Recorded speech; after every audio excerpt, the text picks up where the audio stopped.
Hey, hey, hey. Is this thing on? It is cold in here. I got the door closed. Make sure the door closed.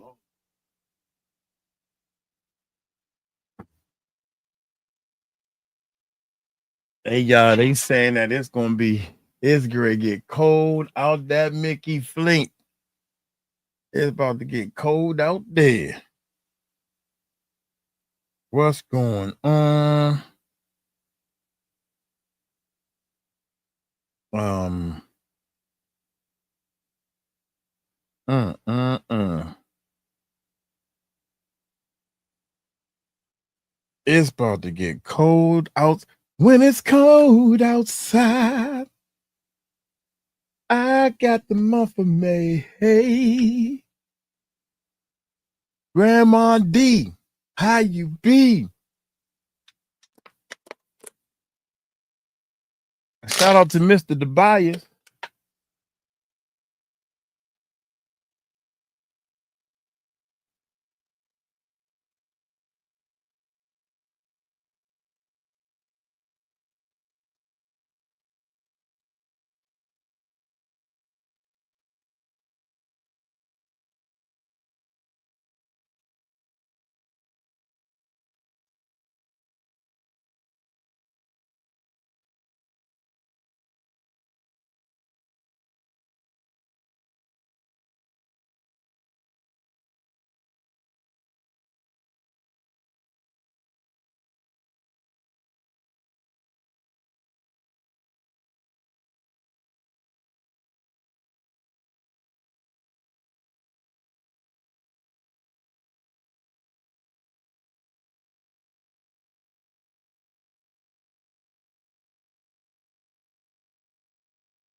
God, man. Thank you, Tika. Oh man, I'm muted. I'm sorry. I got to start all over. Jamie, hello. Oh, I'm back. Muted, damn it. You muted, damn it. Yeah, my bad. Tanya, I was saying Tanya got her hands on her hips, got her hands on her hips. All right, let's start all over. Let's go to roll call again. Dragon X waiting is a is always long. I'm sorry.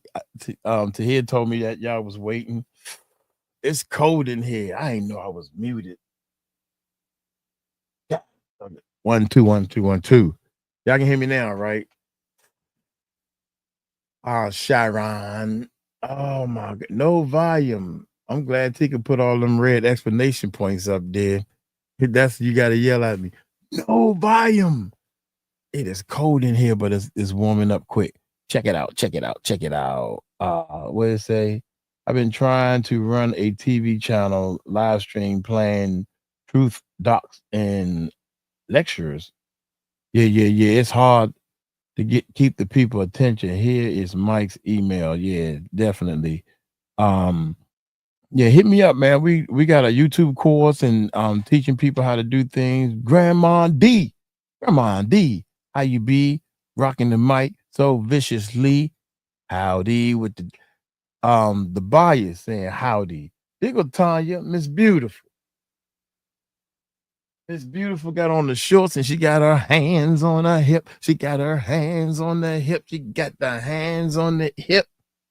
Yeah, yeah, yeah, yeah, yeah, yeah. Nah, homie. Um, shoot. Let me get ready. I don't know what the hell. How y'all doing? Oops. She said wrong person. I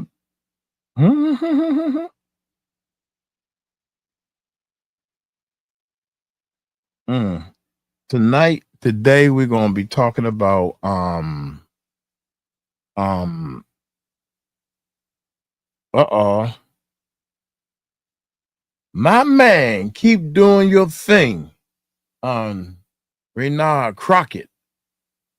Shout out to Renard Crockett. Appreciate it, man. Still waiting on my co-host. She probably like me.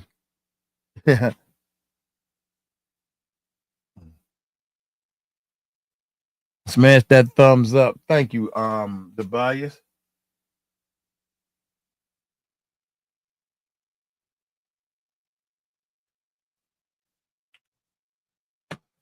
I need to empty the trash. What's good, Mike?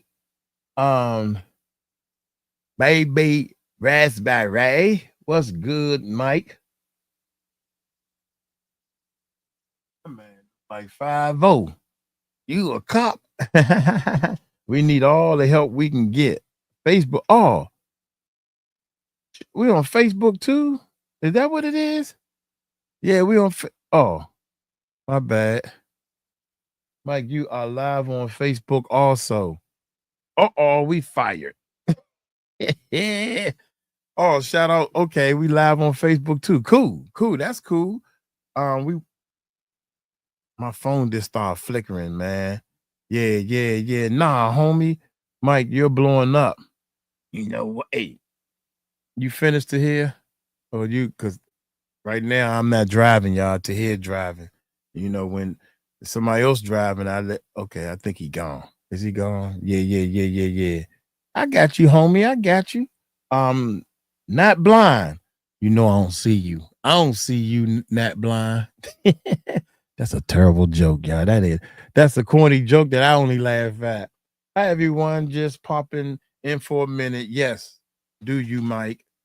We'll rewind later. Peace, y'all.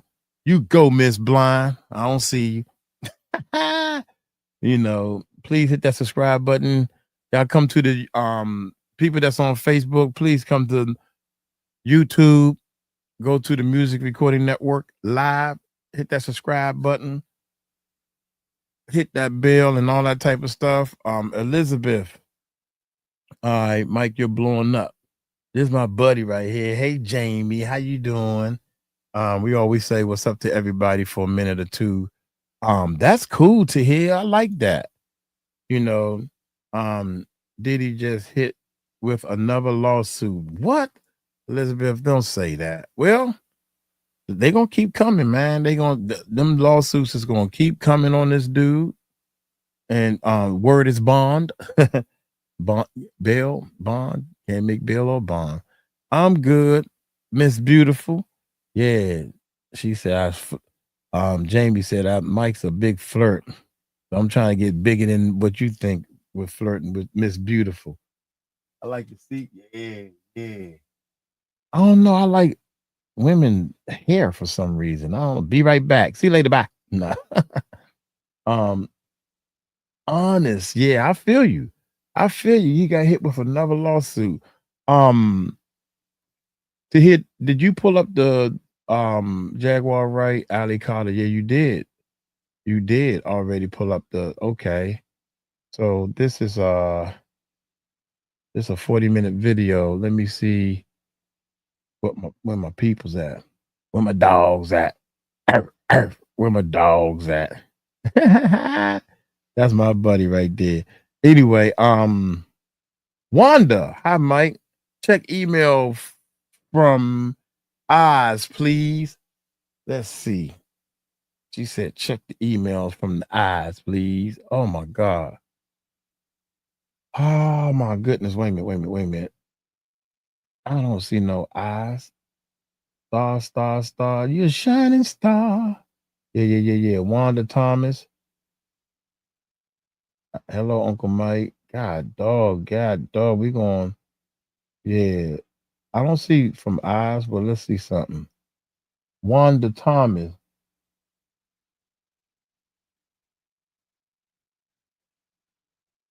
Remember, I know that you have a lot on your plate and everything. Yeah, I got so much on my plate. I can't read this stuff right now. Um, Hello, Uncle Mike. Ara Alexandra. Um,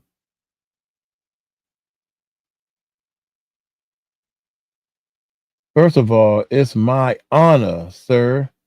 You're just the greatest, and we love you so much. Thank you, man. Thank you so much. I just want to give you my email to let you know. Yeah, I'm gonna go through the emails tonight. I'm gonna go through these emails tonight. I promise y'all. I promise y'all. I know I lied. I know I lied, y'all. Look, I lied and said I was gonna be on that Discord. I wasn't on the Discord, man. My bad.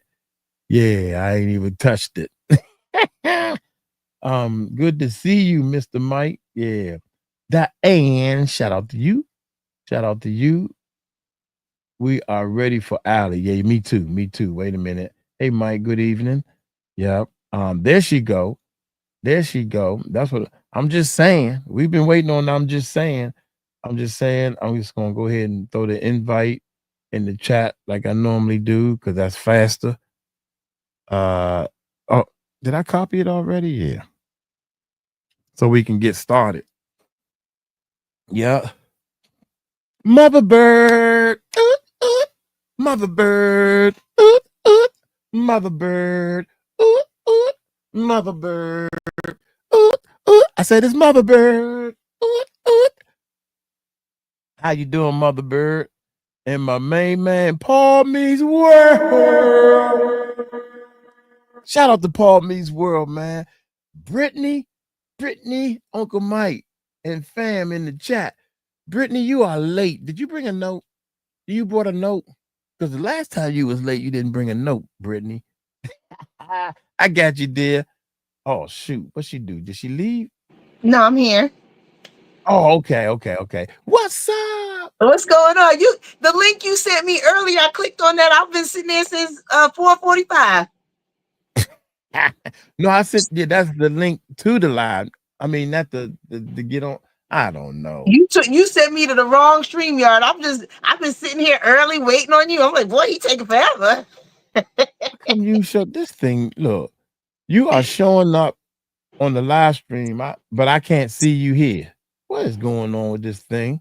You can't see me? I can't see you, but everybody else can see you. What's up with that? You know what? Let me go. I'm gonna go out and I'm gonna come back in then. Okay. Let me All right. let me do that. Yeah, they can see you. Yeah, go out and come back in. Yeah. Sorry, y'all. We experiencing technical difficulties. Always appreciate it when you give me a shout out. Mother Bird. The next time you late, Mother Bird, you better bring a note. And CJ love to travel. CJ love to travel. You can come late anytime you want. You don't need a note because you ride horses. Where did that come from? She coming back in, y'all. You and Michelle. Michelle, when you late, you bring a note. And Vanessa don't need a note. She's still too new, y'all. She knew, yes, she is. Welcome, man. Appreciate it. She said yes. All right. Yeah, wait a minute. Yeah. I guess here yesterday. Paul Meets World. Hey, my channel is about traveling blogs and places I've been. Check it out. Yeah, we're gonna travel with Paul Meets World. Paul Meets World was on some reindeers. Yeah, Paul Meets World was on some reindeers and stuff. Mike, I said last night that if you want to ride horses, I have a few here. Good. I'm glad you got a few horses here. There you go. I see you now. You I see see me y'all. now? Yeah, I see you. Everybody? Yeah, Amy, we're gonna have to ride some horses. What hey Amy, what area what part of the world you in? What Is state it? you in? Whatever, Is she Amy. in? Is she in the one in Denmark? Where's Denmark? I don't know where Denmark at. That's in Europe. In Europe? I mean, if it's Denmark, I'm thinking about. I don't know. Maybe there's a can't drive. Denmark, Colorado. I don't know. I can't drive to Europe. Hey family. Hey beautiful Hey, Steph. Jamie, how you doing, beautiful? That's right. Everybody call everybody beautiful. That make me feel good. Jacksonville, Florida. See, I can drive to Okay, Jacksonville, Florida. okay. Amy's close. Yeah, She's Amy's not close far. to you. She I, close to you? Yeah. Well, about 3.5 hours. Mm-hmm. Okay, y'all, I'm good. Who's that? I'm good. Jamie is good. Yep. Yes, Denmark is in. Okay, y'all. Let's get with the Ali Carter. Wait a minute. Let me gotta set it up, y'all. Gotta set it up. Yeah, because I gotta get myself together here. Get yourself together.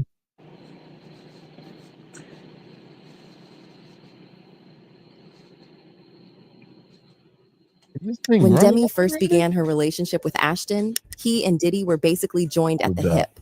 They were spotted all over Hollywood partying together, and Diddy even referred to Wait a minute. I don't know how that started playing, y'all. That's not even the one we supposed to be on. Sorry. About to say, Ali Carter was over there with Diddy. No, I'm sorry, y'all. It's supposed to be Ali Carter.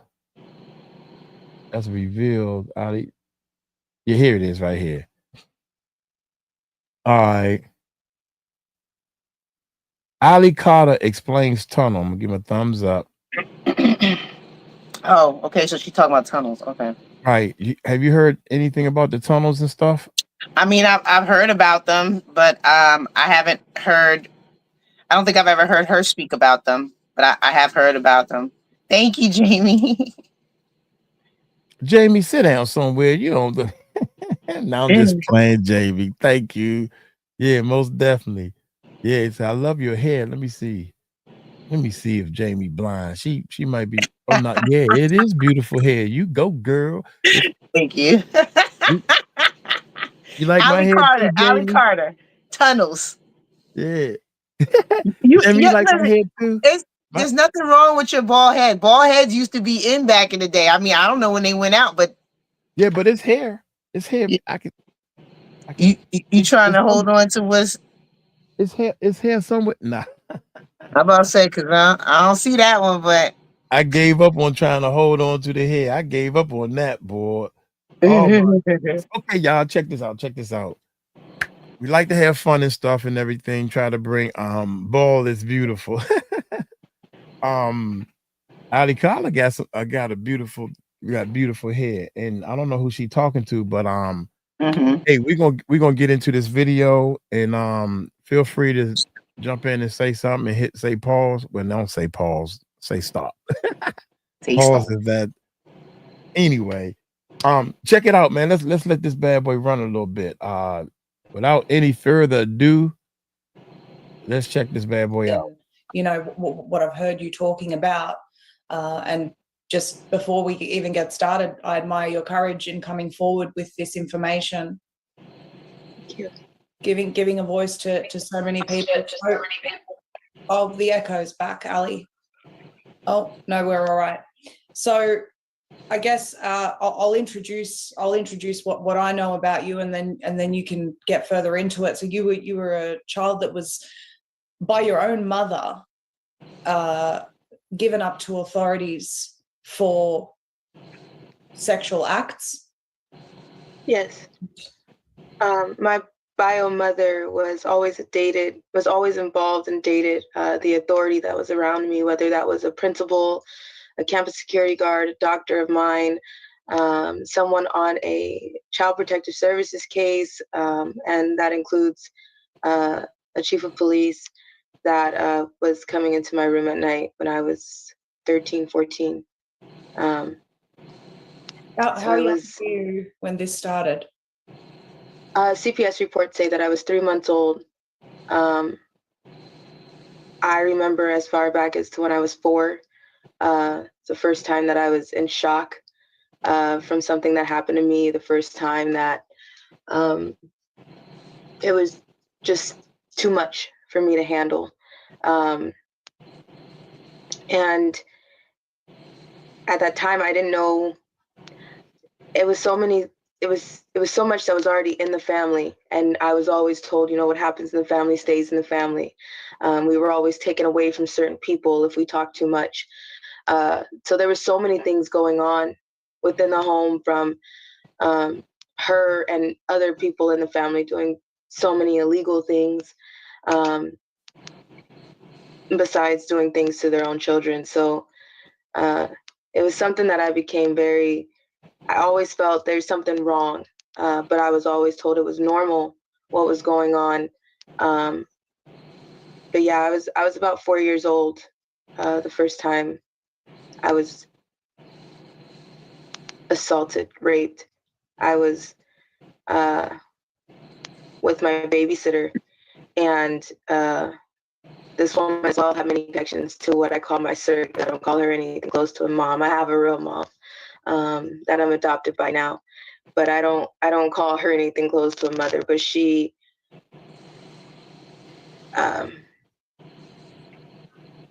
was involved in many ways. I was with a babysitter that kept trying to take me into a room, that kept trying to get me to lay down with her boyfriend.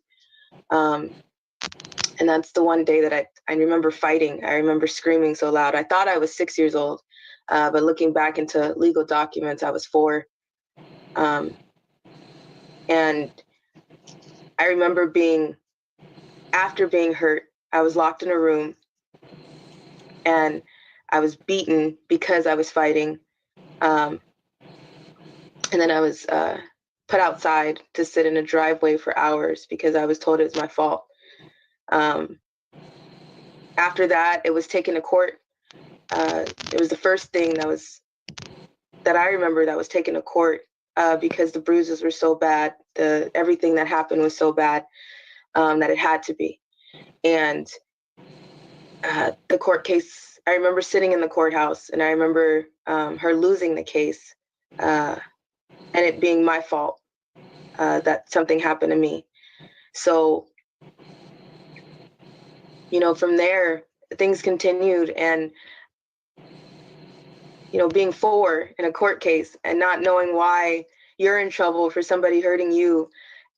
Moving on from there, I was confused about everything that happened. Is this okay? I started asking questions when I hit elementary and middle school with other students, like, how do you get in trouble? Is this something that happens to you? Because it was always something that happened to me. I was always told I was the favorite. I was told I was the one that everybody loved more, and nothing about that was love. So to clarify, this is actually on record with Child Protective Services that these things were happening to you. And this is why you ended up in foster homes. Yes, this was one of the reasons. Going on, I was abused so much that I was working in strip clubs by 12 years old. I was very confused. But to be honest, because I didn't know any better, I was very hypersexual as well. And by 13, because at first it was just her boyfriends coming into my room at night. And then when the police officers came into play, they were taking me in my own closet and hurting me with the hangers and the things that were in my own closet. And then, I started running a lot. I started fighting a lot. I wanted to kill myself. I didn't want to kill myself. I wanted the pain to stop. So I tried everything because it was always my fault. It was always something that I did. It was always, they loved me more. And this was something that I deserved. And after I started running so much with her dating police officers, married police officers, he started calling his friends to pick me up. He started calling his friends to meet me somewhere. They would pick me up as an officer on duty, and they would take me somewhere behind rocks. They would take me to empty car dealerships and park their cars the wrong way. No one questions them. No one, anywhere, everybody can say, no one questions the police. If you see them sitting the wrong way, if you see them doing something and you see them with somebody, you automatically assume that they did something wrong and that the police are going to fix it and that they're there to serve and protect. And that's not always the case. I know that there are some good officers, but they're very few and far in between. And God, dog, man, I'm sorry. Oh my goodness. Mm-mm. Can you imagine? When she said it started when she So was like, it was her mom, her biological mother, anyway, right. that, and I can almost put money on the fact that her biological mother was probably on drugs. Oh Like, yeah. that usually goes hand in hand because nothing else makes sense. I mean, it doesn't make sense anyway, but you know, usually Man, when someone has a very bad drug habit, they will sell anything, including their children, to feed that habit. right. That's crazy. The boss, how you doing, sir? You back again? I'm back, but my StreamYard's acting stupid. How you doing there? It Ah, is. Hey, just loaded. How you doing? good. How you doing? Uh, this is just so disheartening listening to this because I Yeah. wasn't familiar with this case. I've heard the name popped around, but I just try to avoid this dark stuff. You know, it just disheartens you because Right. you know, like I said in the last time I was on, you know, it's all the Sabbateanism. It's throughout the system. It's disgusting. Yeah, Mm-hmm. All right, that's we're gonna keep going for a little bit, y'all. okay. Okay. All right, here we go. Wait a minute. and that the police are going to fix it and that they're there to serve and protect. And that's not always the case. I know that there are some good officers, but they're very few and far in between. And there's another side of the badge, and it's called the Freemasonry Brotherhood police, the Freemason cops. And they do a lot of corrupt things. They bury a lot of things. They bury a lot of evidence. They do things and they get away with it. And covering up for elite pedophiles to low-level pedophiles. Everybody looks at the top, but covering all the way from the top to the bottom and in the middle, they cover for these people. They make sure that nobody asks any questions. They make sure that this is something that is silenced. It's made to look like it's someone else's fault. And after so many times of fighting them, being arrested and put into cars to be used, they would bring other girls, they would bring other kids. And I never met anybody else when it came to them. It was just they were bringing other kids. After so long. Sorry, Ali, these Freemason police officers, do they exist everywhere in the world? They exist everywhere. And unfortunately, it's in every department. It's everywhere. There's another side to the badge. There's always been another side, and I know that it's existed way before me, and unfortunately I think it will exist after me, because no one is brave enough to say anything. No one is brave enough to clean their own house. And even if you are someone on the force, if you try to acknowledge and if you try to turn somebody else in that's on the force with you, you get harassed, you get hunted down, you get stalked for the rest of your life. And this is what's happening now. After I spoke about them, we have gotten pulled over in every single state with no ticket, no logical reason, just harassment. 8 different states, excuse me. We've got pulled over in 8 different states with no ticket, no logic, just where is your car? What are you doing? How long will you be gone? We had someone make a house call and told me they were watching my Instagram and they wanted to make sure that I didn't press charges on someone who decided to hop my gate back in California and tried to come into our home. There's a bit of an issue with the sound. It's I'm not sure what's going on. It's better now. It was just crackling quite loudly. So this is you've essentially been on the run now for some. Right. Okay. Since it was crackling and stuff, Michelle and other people were saying, wait a minute, it started when she was 4 years old. Did y'all hear that right? 4 Yes. I months. mean, 4 months. Is it 4 years or 4 months? Michelle 4 said years. 4 months. Well, at Which- least 4 years when it came to that court case. Okay, her memory It of was that probably court case even was 4 years. earlier because probably a lot of stuff blocked out, you know, just from the trauma, right? Right. Yeah, but I think they said they had, CPS has a record before then that I guess she didn't know about it, and maybe that's where the 4 months or 3 months came from. But I'm not quite sure what. I don't think I want to know what you're doing with a 4-month-old or a 3-month-old. So What I'm saying, that's 4 years definitely a is what I serious have. drug. All right, here we go, That's a y'all. serious drug habit. Put a Hmm. 1 in the chat if you heard months, like 4 months, or put a 2 in the chat, or put a 4, I guess, yeah, 4 months in the chat, or 4 years in the chat. Put a, I don't know what to say. Put a 1 for 4 months. Put a 2 for 4 years. Yeah, put a 1 for 4 months, put a 2 for 4 years. So Jamie saying 3 months that you heard. Maybe we got to start all over. Should we start all over since somebody just I got here without a note? I think she said 4 years here, but it's possible that there's other stuff that predates that. So Wow. 1, 2. Okay, we're gonna talk about it. Let's just keep going. I don't okay. want to keep stopping it too some long. time moving from place to place, and I want to get into that.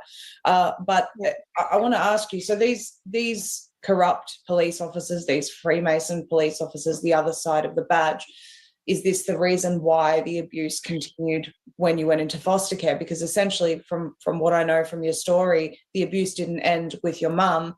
It continued well into when you were, a child of the state. So can you tell us about that? Yes, sorry. It's okay. After so many times at 13, I went into the hospital for a month for trying to kill myself. I in that time of being in the hospital, I kept trying to talk to everybody. I kept trying to tell them, they were coming to me and saying, "Hey, you have to talk to us." And I'm like, "You guys don't understand. I've tried to talk since I was a baby. I've exhausted everything, and nothing is coming of it. There are people strategically placed everywhere. I was thrown into solitary confinement because of so many things that were going on within the hospital as well, that I was seeing for myself. And it's crazy because so many things were placed in my life that people know me before I know them. I was put into foster care at 13 after my time in the hospital. I thought that everything would calm down from there. I thought everything would be okay. I thought it was going to change, and I was going to be able to go to school and everything would be fine. And that was not the case either. I thought that I was getting into things on my own sometimes. Like I said, people were strategically placed in my life that I never knew who they were. People would walk up to me and say, "Oh my gosh, you look so beautiful all grown up." And weird things like that I don't know who they are. I don't have a picture of me as a child. I don't know who certain people are or who most people are. And I, being put into foster care, my foster parents were paid off by pimps. I started talking to some people thinking that I was talking online or, doing things myself. And met up with some people who turned out to be pimps, but they already knew me. I thought I was in a relationship with someone. I thought they loved me, they cared about me. And my foster parents were paid off by them. I'm sorry, my mind is just like, Take your time. thank you.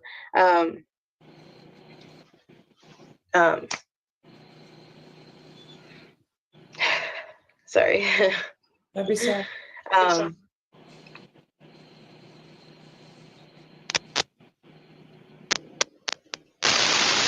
In my time in foster care, I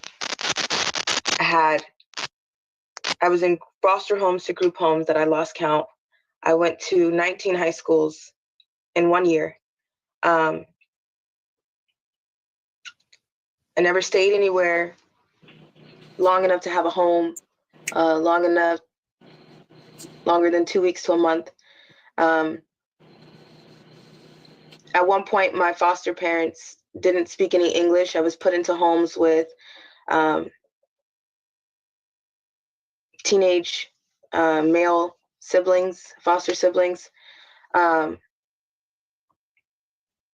was in homes where my foster parents would try to do things to me. My foster dads would try to do things to me. I would talk to my social workers. I was hushed and moved again. Do you believe that these particular homes that you were put into were people that were also potentially strategically placed, people that were known child abusers? Yes. I never went to one foster home or one group home that wasn't reported because of something bad happening. And it's shocking. I know somebody is like, well, I know some great foster homes and some great foster parents, and there are, but not for me. And I feel like CPS knows where to strategically place people that they want to continue raking in money for. I was deemed as a high-risk kid. I was a problem child. I was someone that you received more money for because of the issues that I had. And I was a runner. I had a lot of things going on. And my social workers they were always covering things. They were always afraid of the repercussions because still what my last name used to be.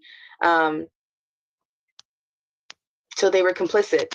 My schools were complicit. My pimps that were taking me places during the day or during my time in school were making sure that my schools were marking me present.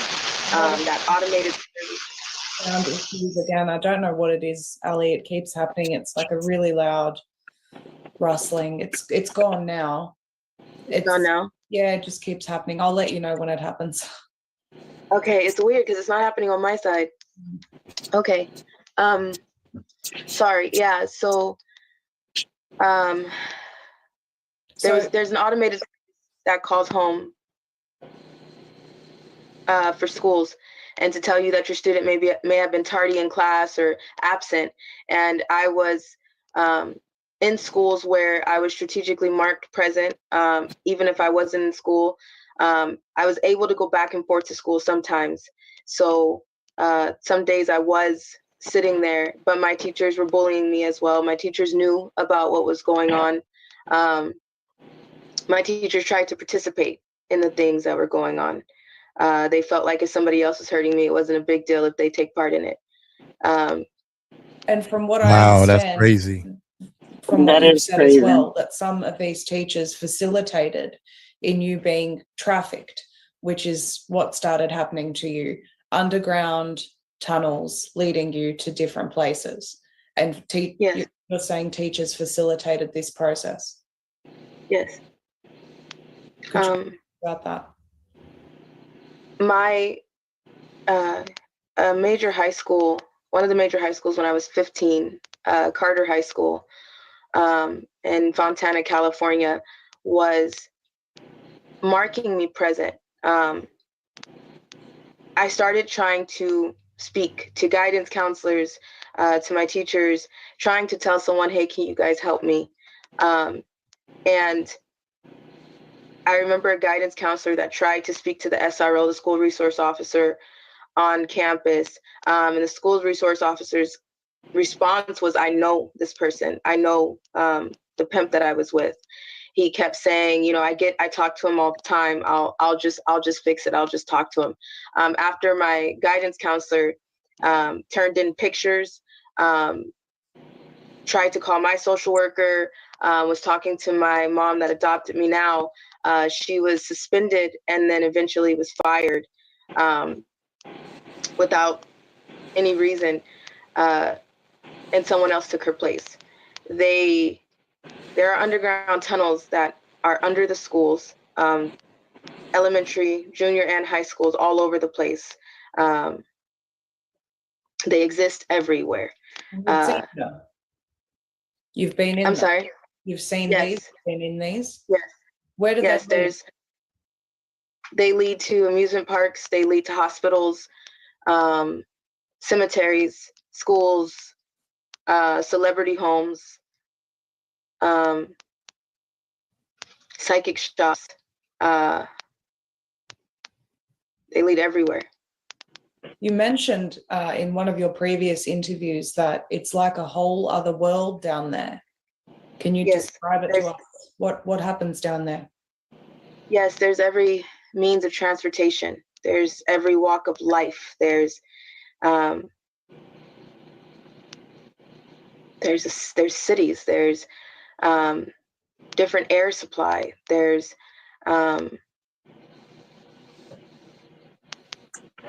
at 15, my pimp put me on an order to go to the Getty, Los Angeles, California Museum. I was told I was going to walk through a field trip. I was taken with another girl. I call a friend of mine, and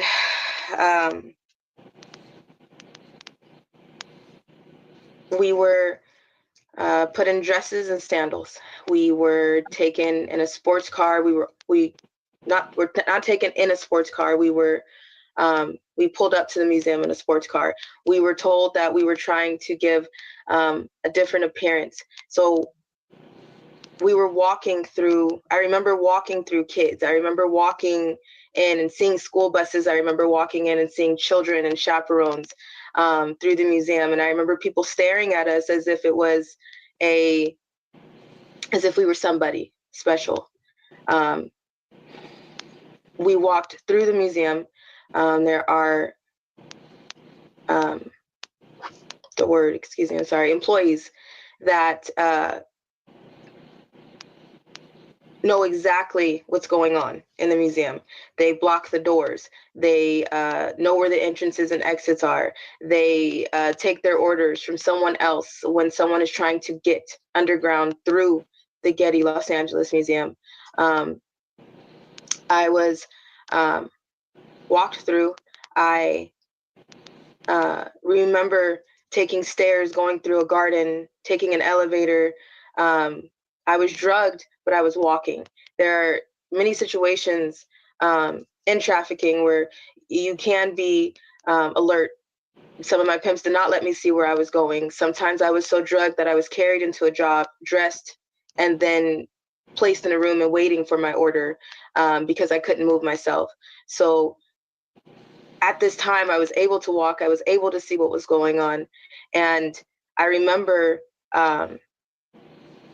walking through. I remember talking to certain people after we got so far. I remember my ears popping. I remember feeling like I'm choking because the air was so weird. We got to a certain point and there was, it looked like a basement. It looked like where they keep things that were not public display in the museum. And after getting so far, we were in tunnels. We were put on cars, drove to a certain point, bar. I seen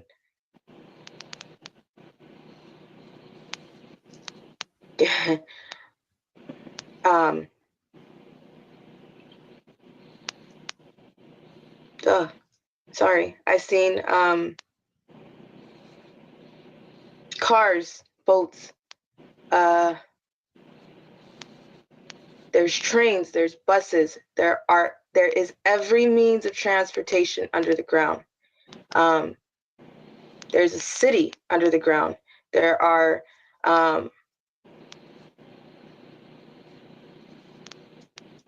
there's a different air supply. She has said that Twice.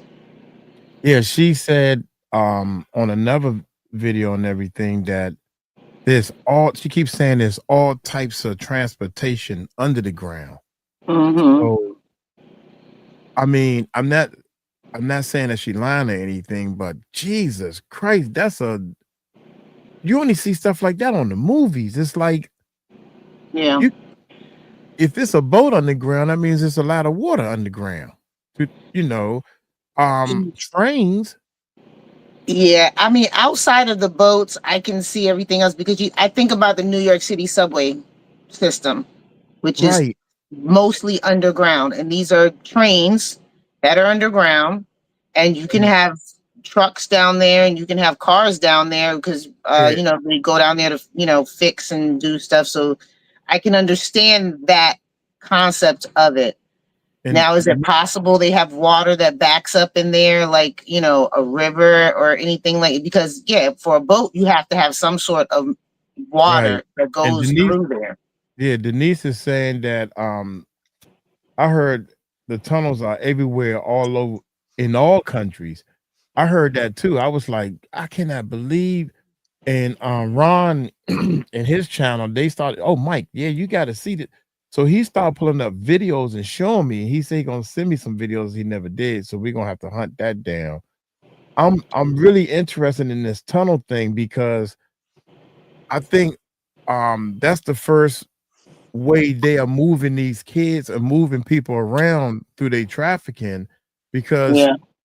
you can go to a house or a school or whatever, like she was saying, and you can take a tunnel and you thinking that you watching this house, and they've been gone. They gone into other places and you still keeping an eye on this house. So the tunnel thing is very, very important.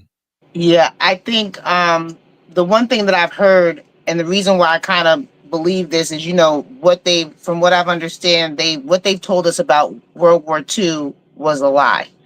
And the fact of how it ended with the ending of his life and this and that, Mhm. but actually the real part was that he actually got away because he had underground tunnels, and he actually had an underground airport.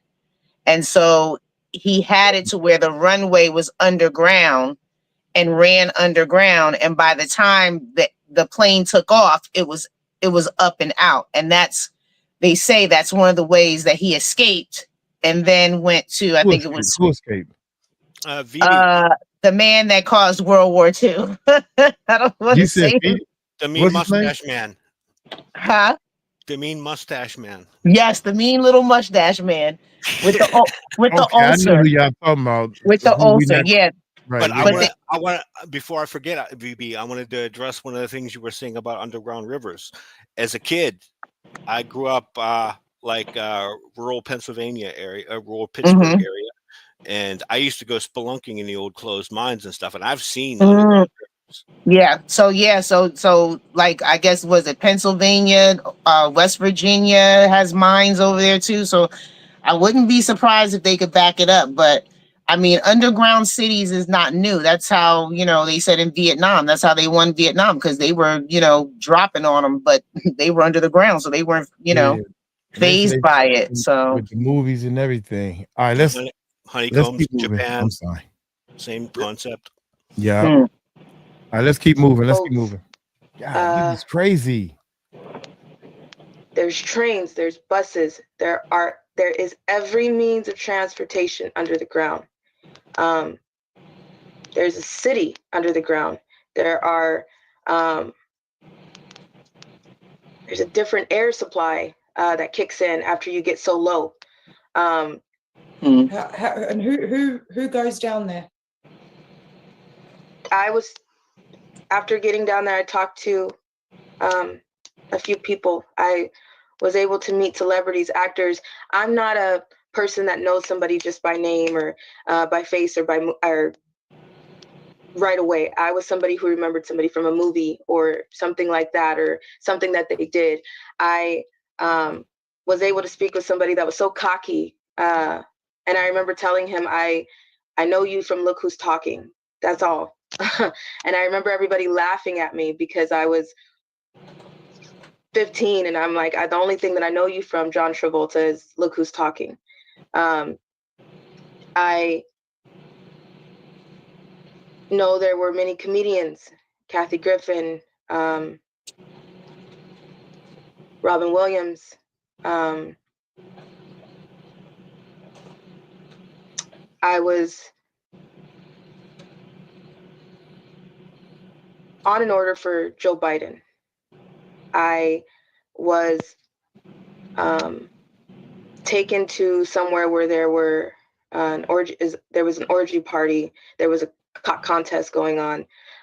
There's a certain part that has a shrine where I was taken, and what I mean by shrine is it was bones. It was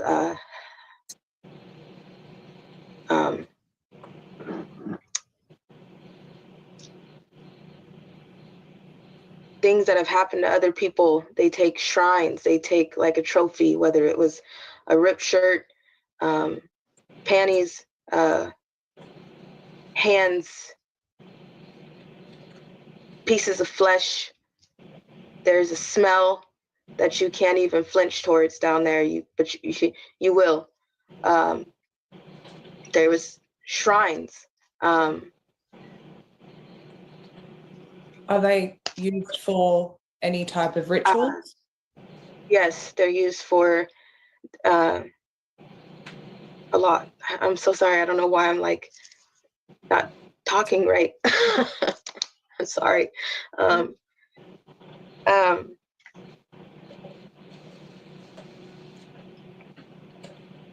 Yes, there were shrines used for rituals. There's bloody places. There's parts where there's limbs. People cut off limbs and want you to have sex in it. There's blood. There's blood that I don't even know who it belongs to. There's a lot.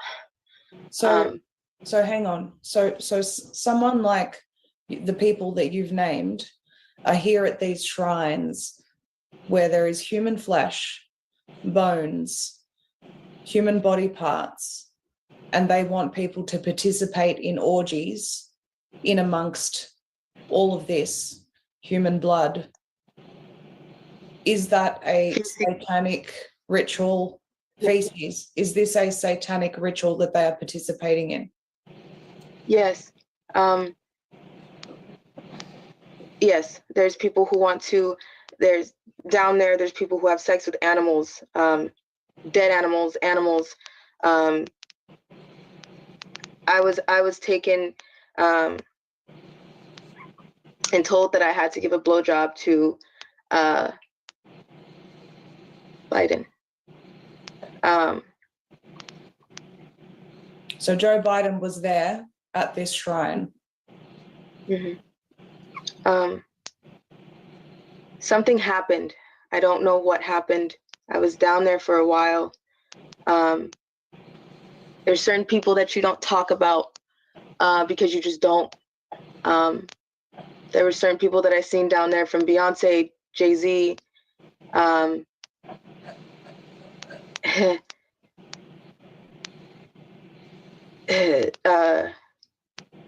You don't tell on P. Diddy, but P. Diddy. So you said you don't tell on these people. Is that like a code that all victims adhere to? They don't talk about this stuff? Yes, you don't, because nobody's gonna believe you. You're nothing to them. You don't count. You're just a toy. You're not essential, as they call them. You're expendable. And as a child in that situation, I wasn't the type of person that was fighting all the time, because I started to learn who I was. I started to learn my pimp. I started to learn what I was in. I started to learn that you don't fight. You watch what you say, you watch what you do. And at some point I stopped fighting people, and I started to accept the fact of what I was told, that I was special enough to be with this person. I was special enough to be in the eyes of a celebrity or somebody who's on the radio or on TV. And I accepted that.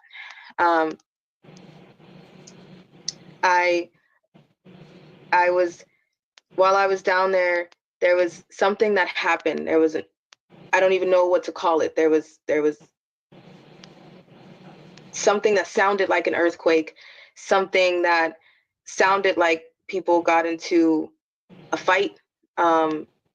there was a shooting. I was taken from one room to another, and then from there, someone left me there. I started moving and trying to get out of where I was. I was with the friend that I came in with, who was freaking out. She was hyperventilating. She was crying. She was trying everything to get out, and it made us get deeper in. The lower you go, the harder it is to get out. No one knows where the doors are. No one knows where the exits are. No one knows where some of these tunnels lead to. So it's not as easy to just say, I'm just going to get out, or I'm just going to try to find a way out. If you are walked in, you're escorted in, somebody has to help you get out. After what happened, we had to leave. Again, I don't know what was going on. I'm still not sure what happened that night. Maria, I am so sorry. I am like, my brain is so, I'm so sorry. I don't even know what's wrong with me right now. I'm being honest. I'm like stupid sweating and I don't even know what's wrong. But I'm fine. Okay. It's a very, very difficult topic. Can I ask you a question, Ali? Yes. How young? It's all right. If you need a minute, take a minute. Okay. How young are some of the children that are there? Babies. There's a baby farm that exists. There's all ages. There's kids who don't act like kids. They act like wild animals.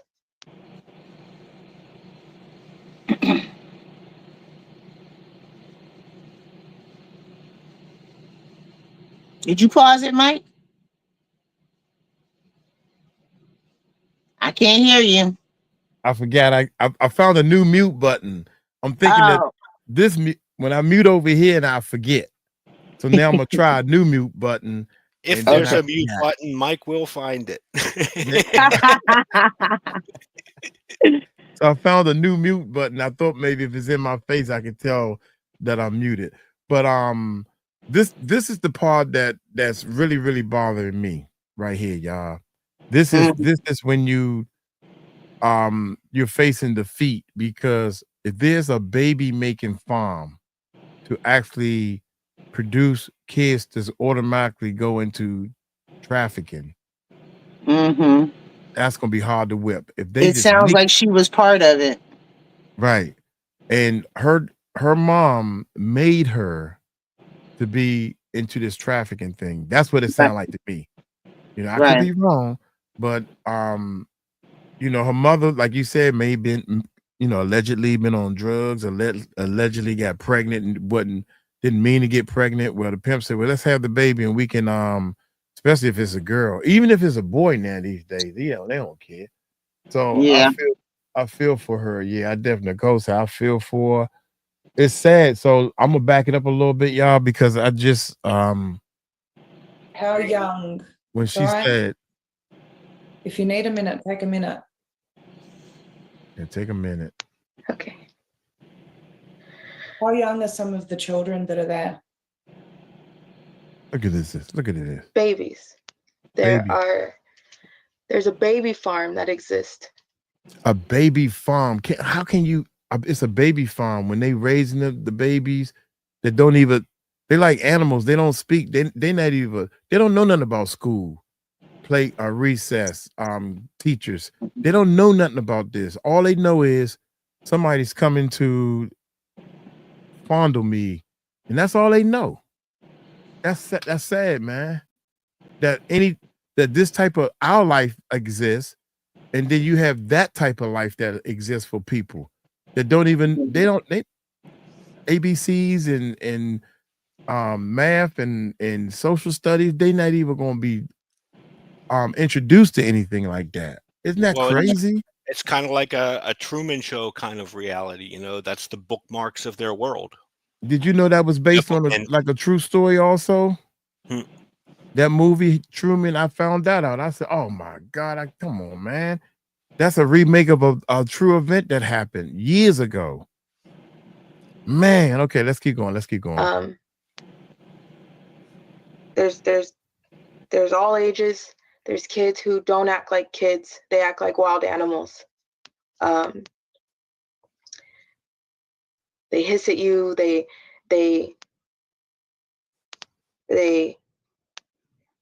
act like wild animals. They've never. I know some of them have been there since probably birth or before. There's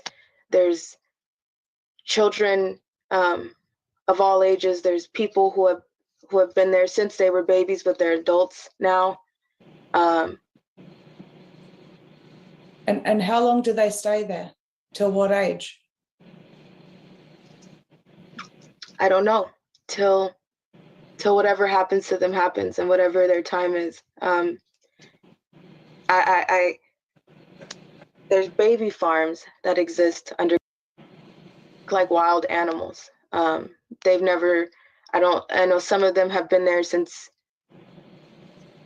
probably birth or before.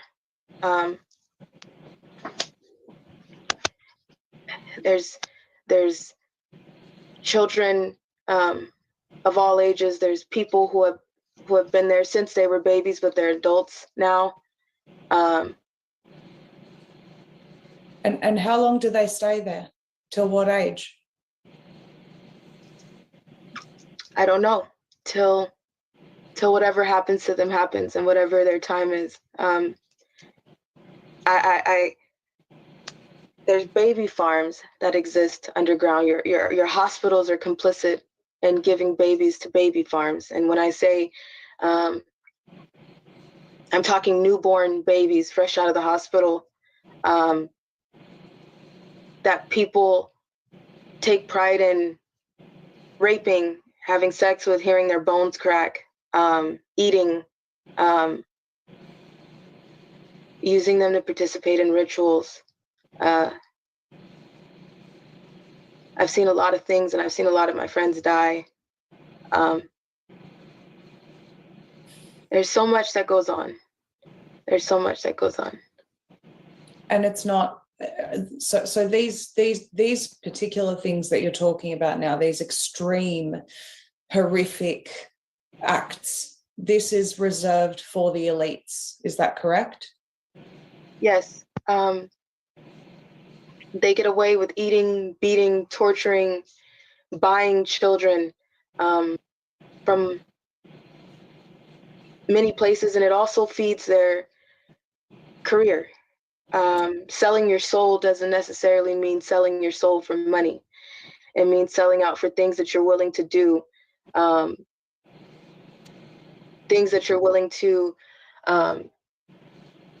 sacrifice and compete with somebody else for, because if somebody is known for ripping a child's face off, frazzle drip, and cutting their face off to wear it and mock a victim and use it as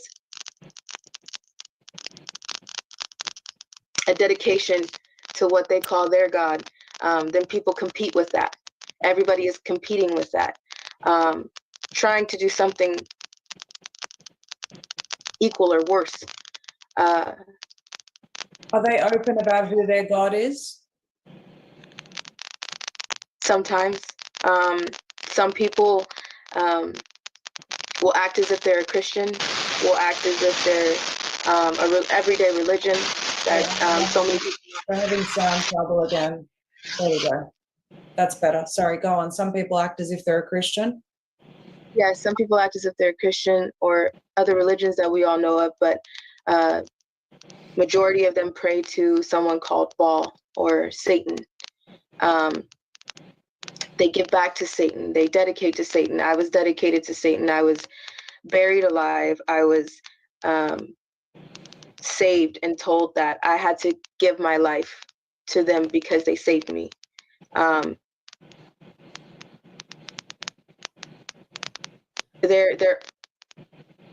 it's in everybody's face. It's something that happens every day. Again. You told me the other day we're having a lot of feedback. Yeah.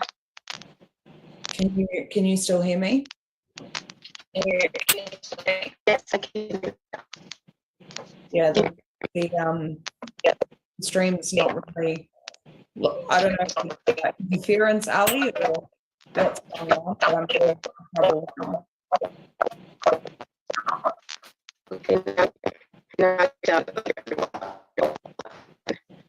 No, it's cutting out.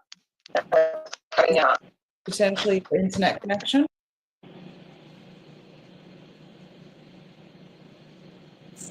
Yeah, I'm mute. I checked to see if I was muted that time, y'all. I did good. I checked to see if I was muted.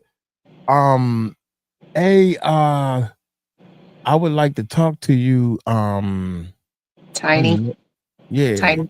Yeah, I was thinking the same thing. I was like, yeah, definitely want to talk to her. Or with your beautiful self. I hope that's not an insult if I call you beautiful, because if you've been, I mean, you don't have to tell your story, or you don't have to talk about that, but I just would like to talk to you. Okay, what live? We can talk to you as soon as this is what? If you want to come on today, I don't know. We got 5 minutes. Yeah, Or whenever you want to. I'm sorry. If you want to come up, feel comfortable talking to everybody. If not, we can do it behind the scenes too. So yeah, if you want, yeah. I'm sorry. What time? Is that potentially your internet connection? No. Not me. I thought it was at first. Do you want to try to leave the stream and come back? I think she's probably. Yep, leave and come back. Yeah, I think she's by a TV or something. All right, I'll be waiting. That's just weird. Yeah, she's cool. She's like, okay, I'll be waiting. They're on Zoom.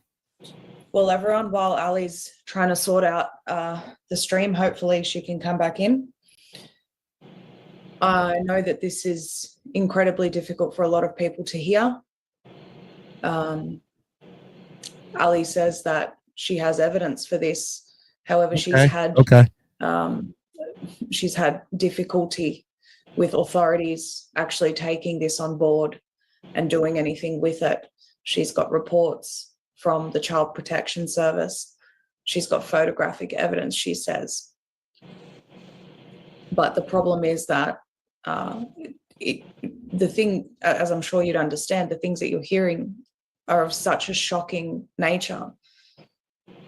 According to Ali, it's too much for anyone to actually take on. I wonder how many more stories like this there are across the globe. I don't know. If you all just give me a moment, I'll send her a quick email, make sure she's okay.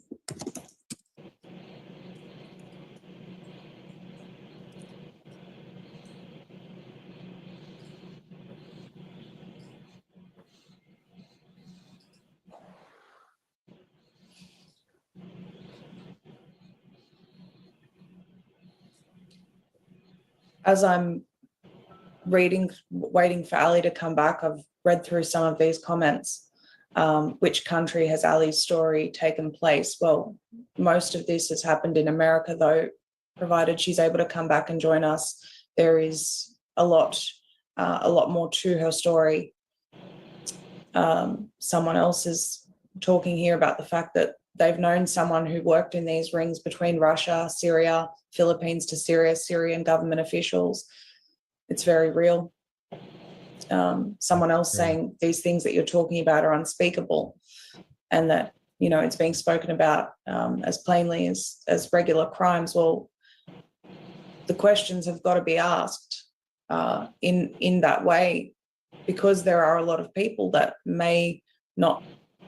I have said this. Gay. What's that? Guy Fida.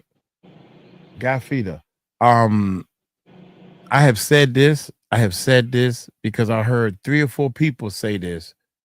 Apparently, a lot of the flesh that is left over gets bought by McDonald's.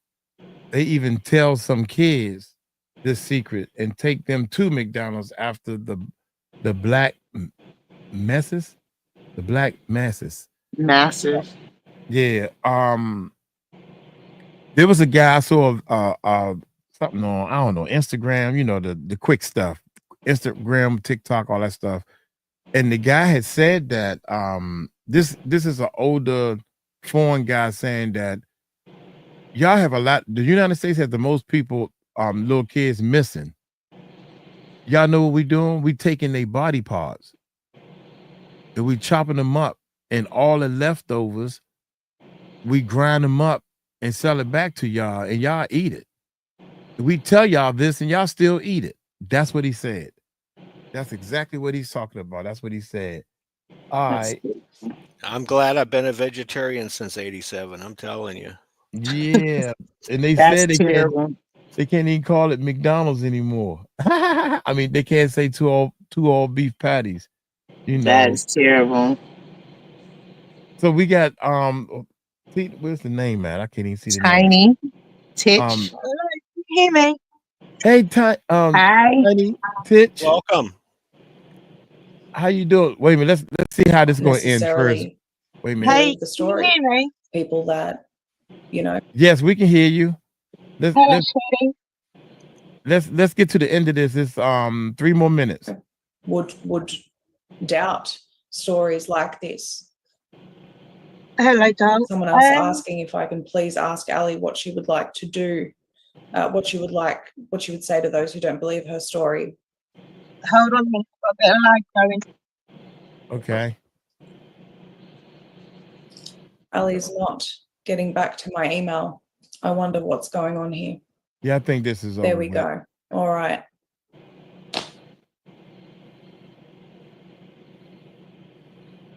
All right, we'll see if this is Hello, I'm done with that. coming back any clearer? Okay. What's happening? How you doing? Can you hear us? I can. How are you doing? Well, this is a bit of a different one. Oh, okay. First of all, where are you from? Where you calling from? UK. Shout out to the UK. That you might would say we like brothers and sisters, because the United States and the UK, we always going back and forth with each other, I guess. I mean, in a friendly way. So you was born and raised in the UK all your life? Yeah, I am.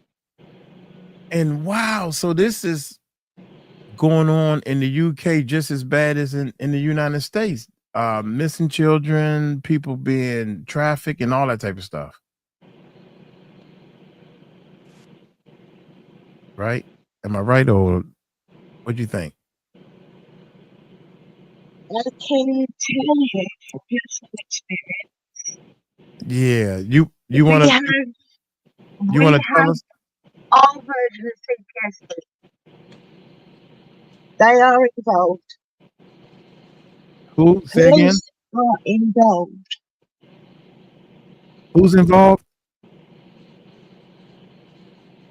We have social services here. Okay. Our version of CPS. Okay. They all involved?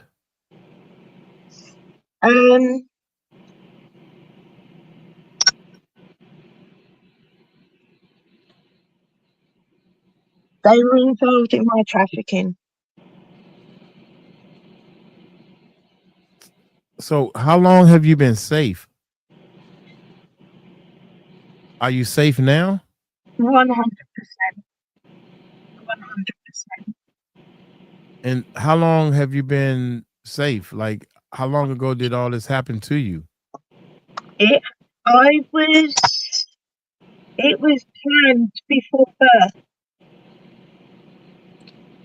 Planned before birth. As a tiny child. Yeah, you talk to her.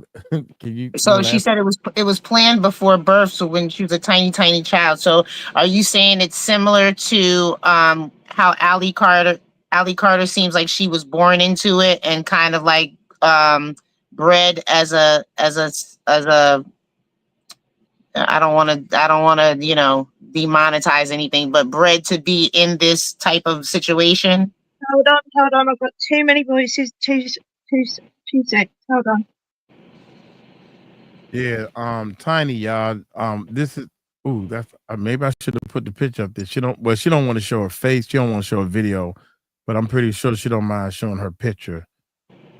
And she's from the UK.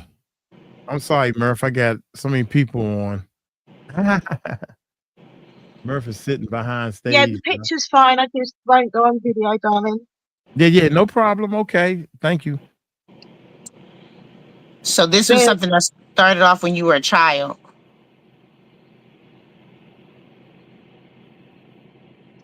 But I was, yeah, my birth mother went to go live with my adopted mother to be. Uh-huh.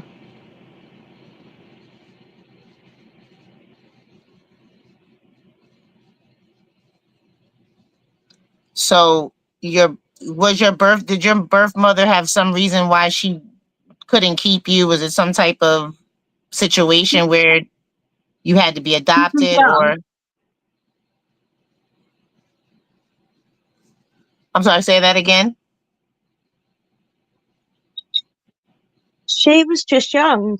She just Okay. didn't know what she was doing.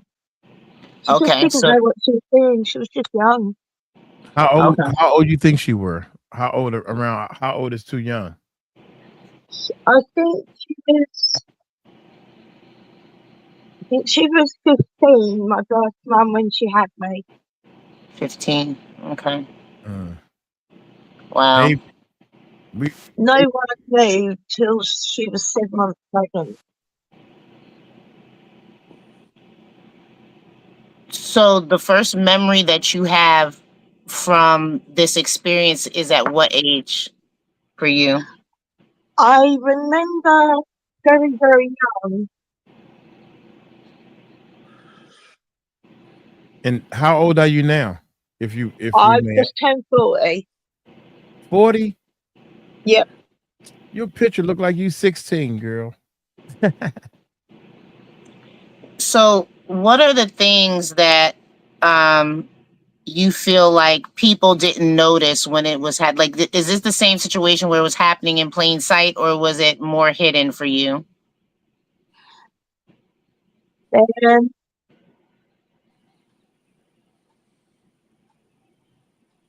I think she said it hidden. was so covered up. The person that adopted me, the woman,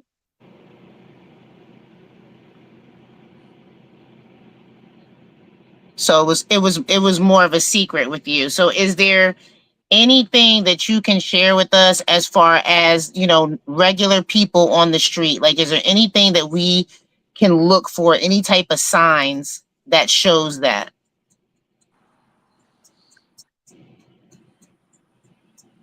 or shows that you're in trouble, that a person like that is in that type of trouble? um, I'm not really sure because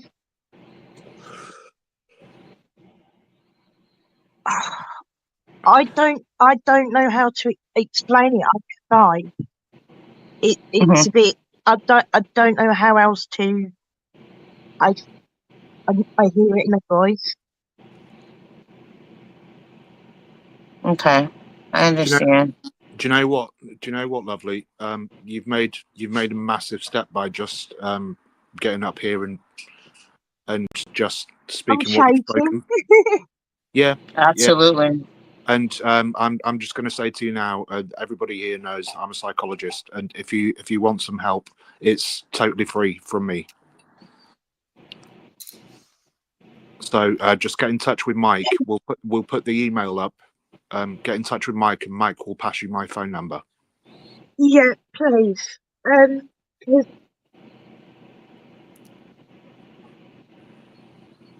Yeah, I was great. yeah, Say don't. the male person that adopted me, the woman had a child took off her by social services.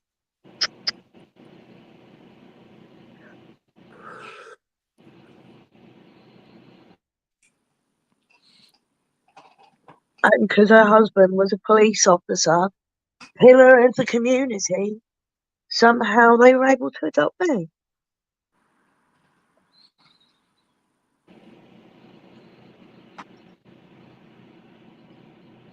Wow. Wait. We need Wait, to Murph. we need to go through the story. I don't think this is the place for you to be telling your story at the moment, by the sounds of it, because it's a traumatizing thing to go through. It is a bit, but I'll be honest, it's helping me unravel my stuff. You do you. You do you. If you want to tell your story, you tell your story, love.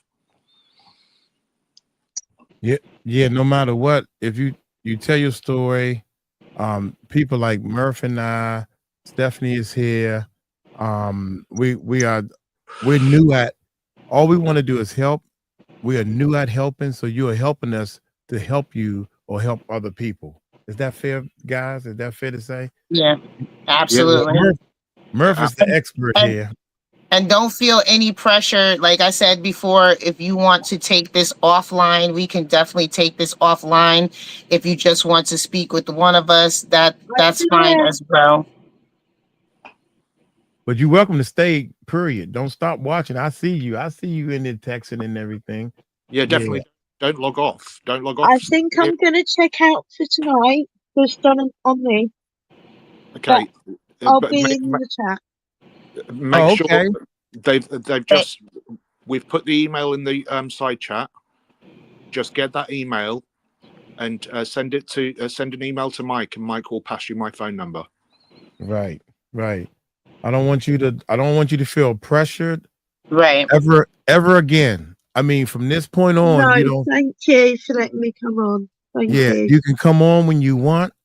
You can leave when you want.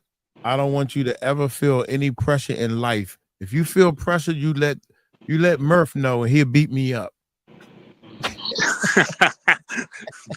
And we appreciate you being brave enough to come up here and share your story with us, because that's definitely something that, I know is super traumatizing, and it's hard to be that type of vulnerable in front of, people that you don't even know. So just thank you for that. And we'll definitely be praying for you as well. Absolutely. 100%. Yeah. Okay then. Right. Shout out to all the warriors and survivors. Love you all. Amen. We love you too. Shout out. Okay. Love you. Peace. All right. Bye-bye. One thing I don't know You're how going to to have do. to cut me off. I don't know how to do this. You know what? I was going to say the same thing. I don't know how to do this thing. You just press I did it. I removed the red X button at the bottom that says leave. No, that'll cut the whole thing off. No, girl. not you, her. I was talking to her. Not you. You just stay right there. Mike, just leave it to the professionals, man. And you just muted me like 3 times, Mike. You muted me. I saw you muting my mic. Yeah, I was muting your mic because it's an air sound in your background, and it was cutting her off. It is. It's a generator, actually. Right. So that she was chopping up because I think she's so far away from the mic. Yeah. As a certified sound technician, I know how to do something. Yeah, you be my right. Yeah, it's a generator. It's a generator outside. So yeah, it is kind of. It depends where she was in the UK, because there's certain places where you get really bad phone reception. Right. So what happened was when I muted her, then she wasn't chopping and she was coming in clear when I was muting you. So it's all my fault. He's blaming me. He blaming the new kid on the block. Yeah, he normally blames me. So he muted me too. So I've been here long enough now that I'm getting blamed. See, I wasn't, That's why I was asking if my mic was making noise or something. Nah, Yeah. it is it is a generator outside, so and it is Right. ridiculously So loud. Yeah, that's good. So when people talking, it's the way this app works. It's like a threshold. So whoever has the loudest threshold, like when I talk right now, it's cutting off your. I can hear the air of your background being cut off. Let me turn myself down. Let me see if that's better. No, Is yeah, that well, if better? you no, I still hear the air though, but it's all Okay. good. Hey, Cookie, Lord, I don't shout know out to what. Cookie. Mike, Yes. Mike, you need to play the tunnel video that Tahir sent you on Messenger. Okay. See, I got so many bosses. It says. Yeah, get it done. But back to the question that VB was asking about how you can look, how you can tell if somebody might be having this kind of problem. You have to understand with the Stockholm syndrome thing, it's like they're going to defend that, Right. and do their best to hide it. So I don't know if what's your name, Murph? Yeah. Maybe he can elaborate more on that aspect of it. Yeah, it's there are telling signs. There are telling signs when normally, let's say if you've got a child that likes to play and run around and and just be a general child, let's say, and they start to introvert as opposed to be extroverted, Right. then that's a massive tell that something's going on. Also, when kids start to look down as opposed to look you in the eyes, that's a massive tell as well. Yes. There are loads of tells. I could speak on it for hours. And just to add to that, before you play the tunnel video, Mike. Mm-hmm. So I've already said it here before. I'll say it again, and I'll carry on saying it because this is all about the kids. I was SA'd by my dad from 7 to 13 and passed around to other people. I wasn't trafficked, but I can do you know what I mean? I can kind of get into the mentality of people that have been trafficked because it wasn't just one person. Do you know what I mean? So it's an unbelievable thing to have to go through. It really is. It's so traumatizing. I've got over it now, and that's why I do what I do now, because of that reason. Wow. But yeah, it's and that's why I'm saying to anybody that's going through that or has been through that wants my help, it's for free. I thank you for that, Murph. I mean, that's just amazing, especially after your story. And so, you understand the trauma and have it on a personal level, or had it on a personal level, but then to be able to use that trauma to assist others is really a blessing. To be able to do that, because a lot of people aren't able to get to that point. So I just thank you for that. Thank you for having that heart, because it's necessary. We're a team here. We're a team, and we're trying to we're trying to do something. Do you know what I mean? So it's about the kids, but what we've also got to realize is that even adults were kids at one point. Right. Do you know what? So it's about the kids. It's about finding those kids and helping those kids, but it's also about helping people that have been through this. Right. Absolutely. Like getting these victims, therapy and counseling, and a step in the direction of healing. So that they can try to piece their lives back together and live a life that is less detrimental. Well, to, you know, the thing is, the reason why I'm mentioning the adults as well that have been through it as children is because they'll just end up passing it on to their children. absolutely, and that's what, you know, generational curses are made of. That's literally what a generational curse is, and it gets passed down from generation to generation to generation until, you know, somebody decides to break that curse for the family, and, you know, Yeah, then it stops. So yeah. Yeah, no, it's one of those things. But I just wanted to mention, you know, that we also need to find those children, and we're going to Yeah. find those children. Absolutely. And we'll do everything that we can to find those children. But we also need to be standing up for victims that it's already happened to. Absolutely. Do you know what I mean? Absolutely. Yeah, because they are the key. They are the, you know, the victims that have survived and come through. Even if they're not fully healed, they are the key to helping the kids. To breaking the curse. Yeah, to breaking the Right. curse.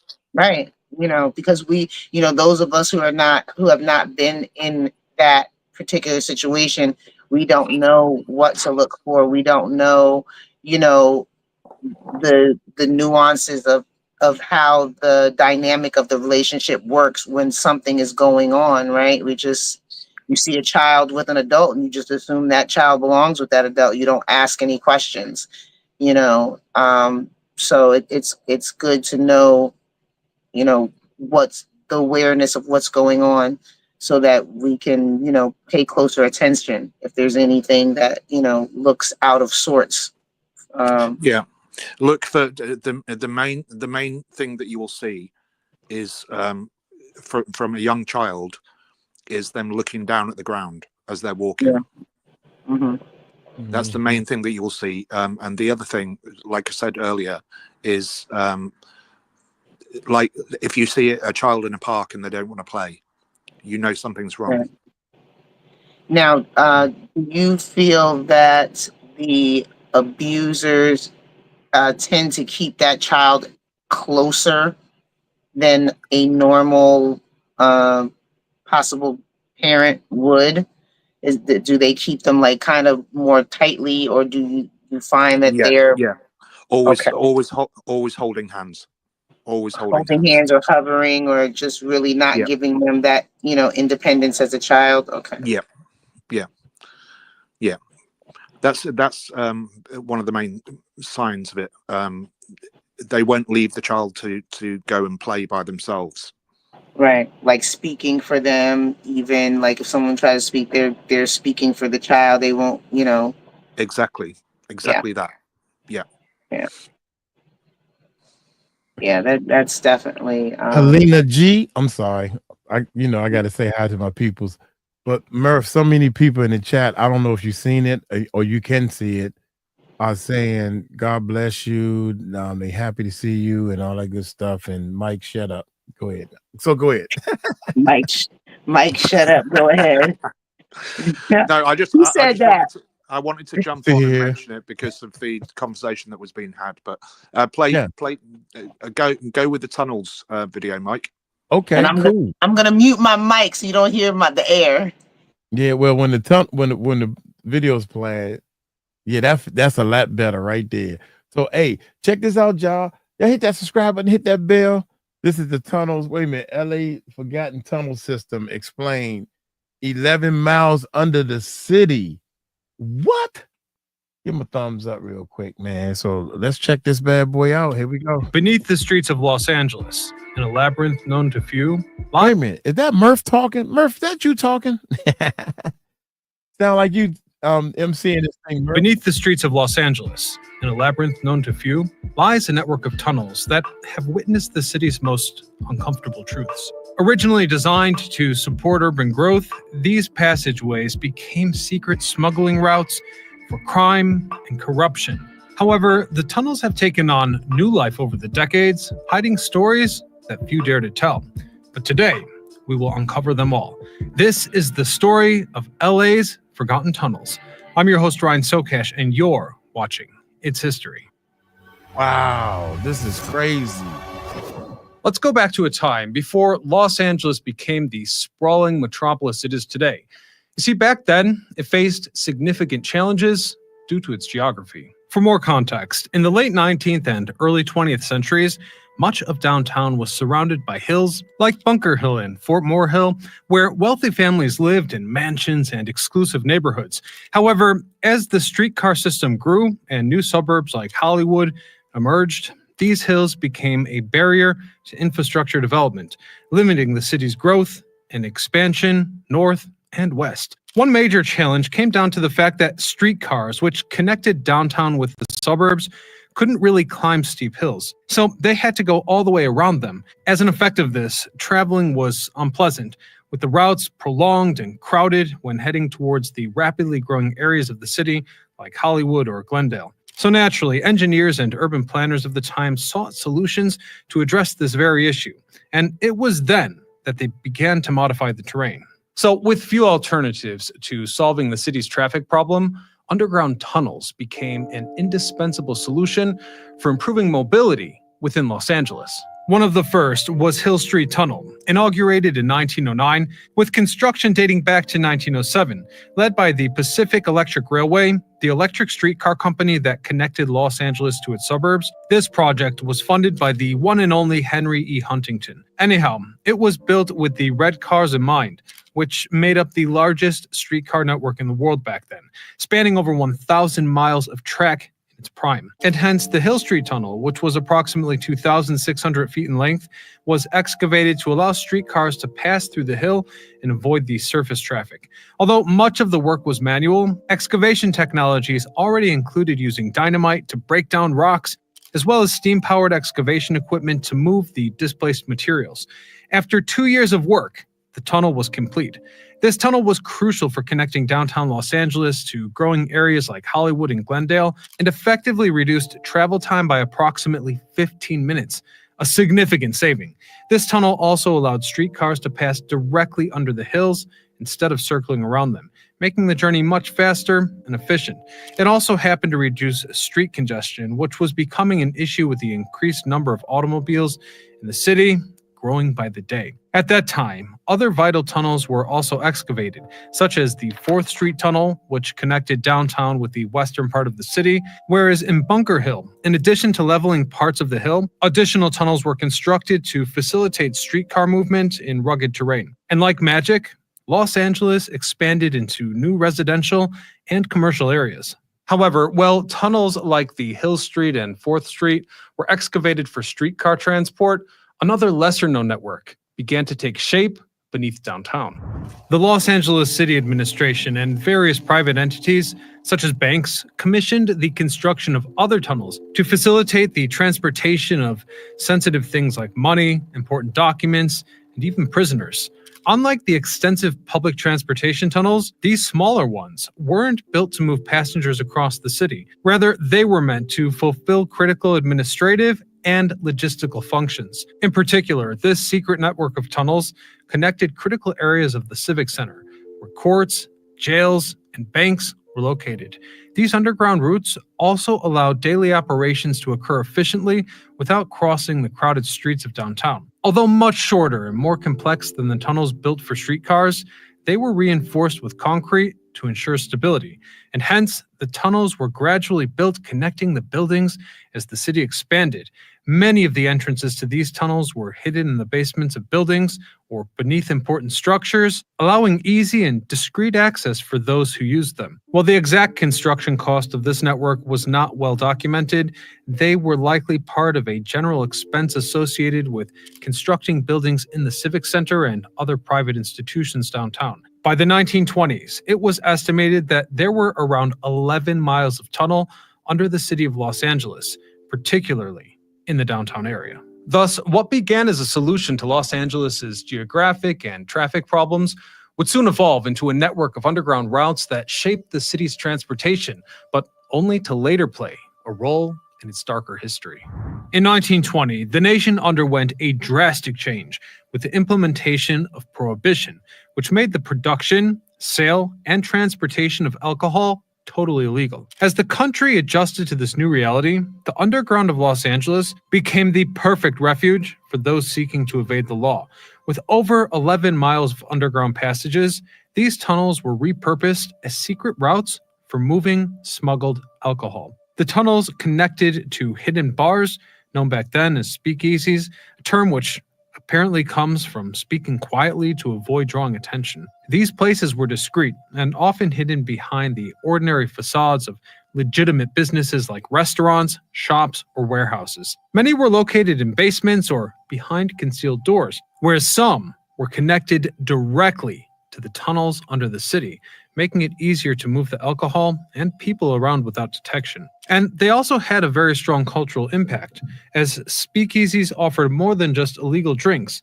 Many featured live music, such as jazz, and attracted people from all walks of life, ranging from ordinary citizens to celebrities and figures from organized crime. Some of the most famous venues included the King Eddie Saloon, disguised as a piano store, and the executive Coconut Grove at the Ambassador Hotel, which attracted stars like Frank Sinatra and the Marx Brothers.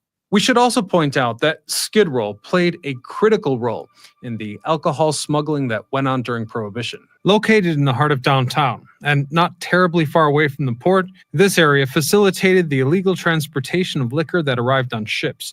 The alcohol was offloaded and discreetly moved through a network of underground tunnels once it approached Skid Row. Many bars and warehouses here had secret entrances to these tunnels, which not only provided safe access to alcohol, but also offered quick escape routes in case of raids. Additionally, since this was a somewhat marginal area, police surveillance in Skid Row was said to be less strict than in other parts of the city, allowing speakeasies to operate with less risk of being discovered. And it needs to be emphasized that organized crime played a central role in running this network, controlling the smuggling and ensuring the operation of secret bars. At the same time, corruption within the police and local politicians helped minimize the number of raids. Meaning, over time, these tunnels became the center of corruption that dominated Prohibition-era Los Angeles. They weren't only routes for alcohol smuggling, but the scene of serious crimes, including murders, financial fraud, and even mafia activity.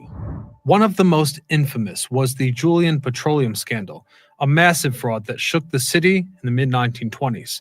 At the heart of the scandal was C.C. Julian, who, through his company, Julian Petroleum Corporation, orchestrated a Ponzi scheme, selling more than $150 million in fraudulent shares.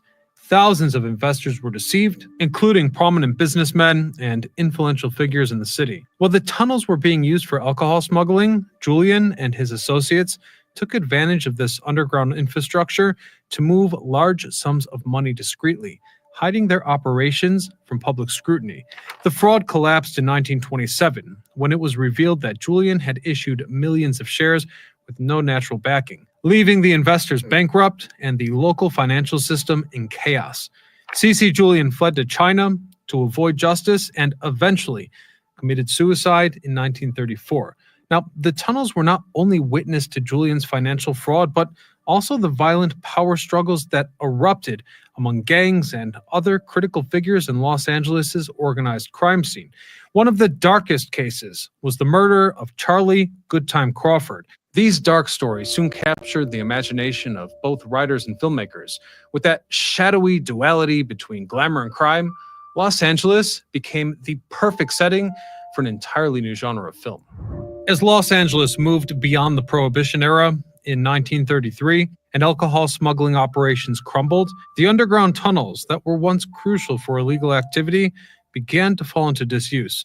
Without the need to move illegal goods beneath the city, the tunnels were just gradually forgotten by both the public and, in many cases, the authorities. Some were sealed off, whereas others were just left abandoned, accumulating dust and being covered by new construction. Although the infrastructure remained intact in many cases, their functionality and the demand for secret routes disappeared. Over the decades, certain sections of these underground areas continued to be used sporadically for minor purposes, such as storage or even filming movies that aimed to capture this forgotten network's mysterious and dark atmosphere. Given the city's history of political scandals, organized crime, and influence of dark elements in Hollywood, Los Angeles itself became the ideal character for these stories. Hence, film noir found its perfect setting during the 1940s and 50s. Iconic films like Double Indemnity, Sunset Boulevard, and Kiss Me Deadly were filmed in emblematic locations such as Bunker Hill, the Bradbury Building, and Angel's Flight. But more importantly, they often featured the tunnels, which by then were already marked by urban decay. These areas reflected the corruption and crime of real gangsters, a quality that lended authenticity to the genre's plots. You see, in film noir, characters often move through an environment of corruption and danger, much like the tunnels in real life. This connection between hidden spaces and plots filled with betrayal and crime made the tunnels an integral part of the dark imagination of the films from that era. Some literary works have also used Los Angeles' underground tunnels as crucial elements in their stories. Among them is The Big Nowhere, 1988, by James Ellroy, which sets the story in the 1950s where clandestine activities and tunnels might have played a role in the crimes and corruption described. On the other hand, Jace Daniels' Under Angels from 2011 explores Los Angeles' underground tunnels directly. This suspense novel uses the tunnels as a setting to develop mysteries related to criminal activity and hidden figures, cleverly integrating the passageways into the narrative.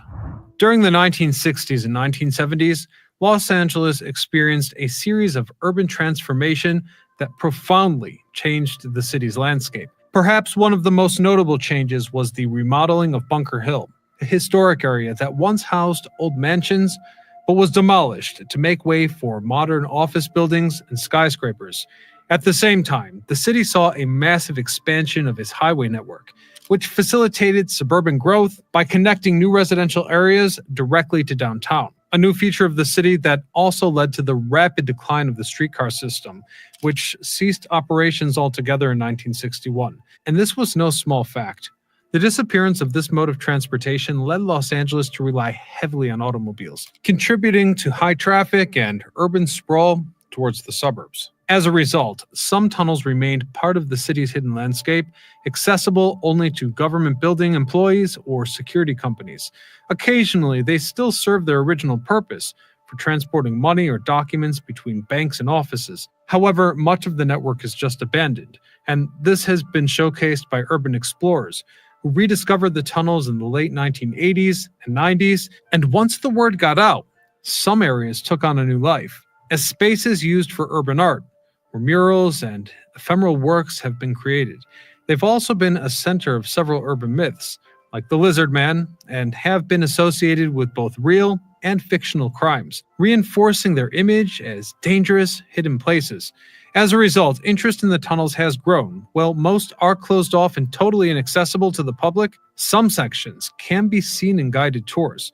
Although Los Angeles' underground tunnels have become a tourist attraction in a sense, they also tell a less visible story. A story that's been a bit inconvenient for the city in these polarized times. Since behind the cultural and historical interest, these spaces have been occupied by those seeking refuge in a city marked by the housing crisis, creating a contrast that reveals the complex reality of modern Los Angeles. In areas like Skid Row, where the homelessness crisis is especially severe, some of these tunnels have become makeshift shelters for those who have no other housing options, reflecting the persistent crisis that Los Angeles faces, as it remains one of the cities with the highest number of homeless individuals in the entire country. Implementing plans like the Skid Row Action Plan, which has managed to rehouse nearly 1,000 people in permanent homes, remains challenging.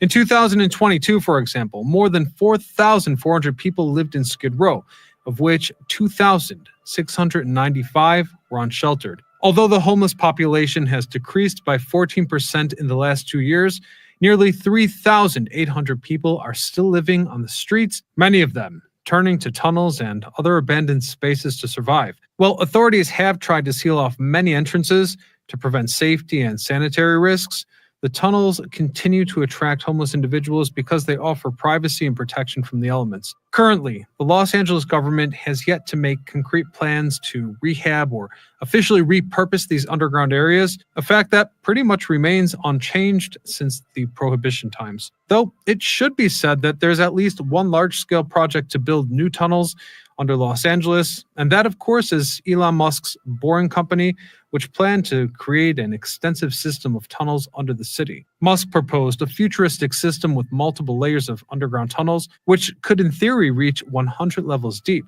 primarily intended for rapid and efficient transportation that would completely alleviate the city's congestion. Although these ideas are still conceptual in nature and will likely take some time to become a reality, if they become a reality at all, these tunnels would have no direct connection to the historic ones.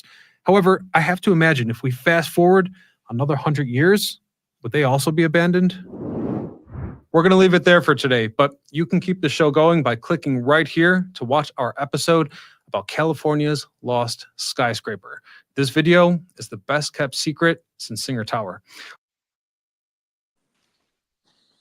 Wow.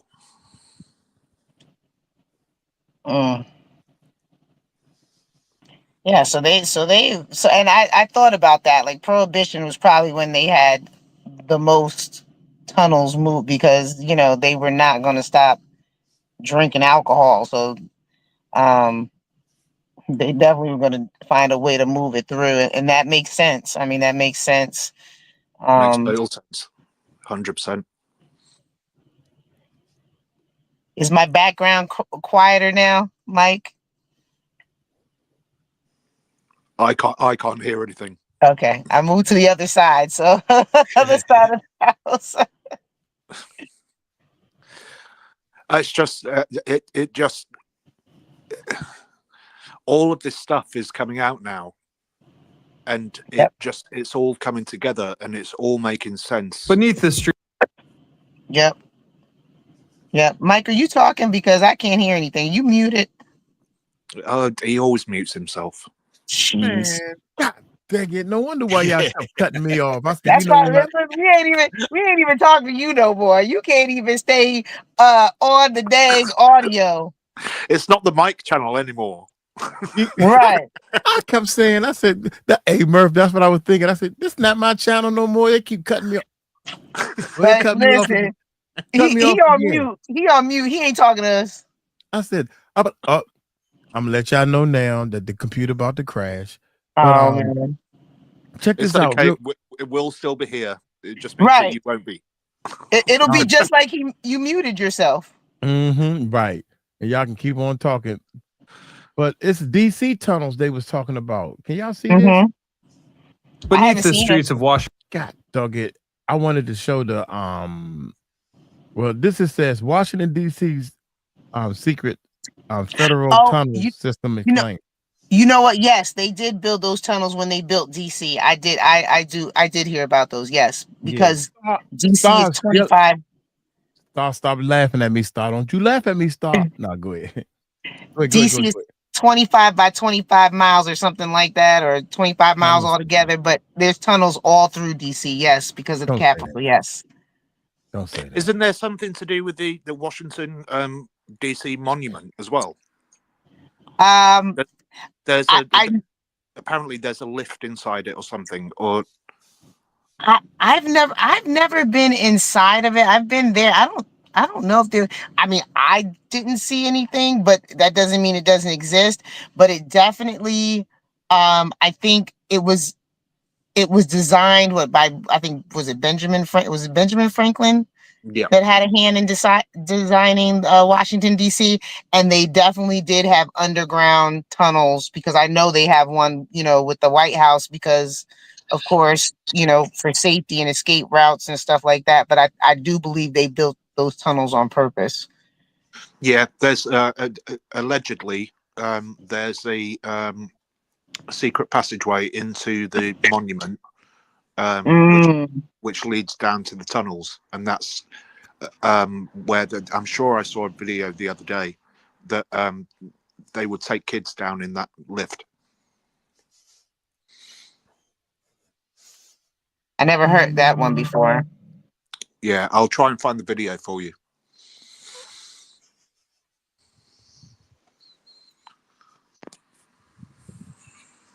So one thing I'd like to address about the early part of that last video we watched, when he was talking about 11 miles, that's where maybe it was a translation issue. Maybe he meant 11 kilometers because basically the deepest hole that's ever been drilled is only like 7.8 miles.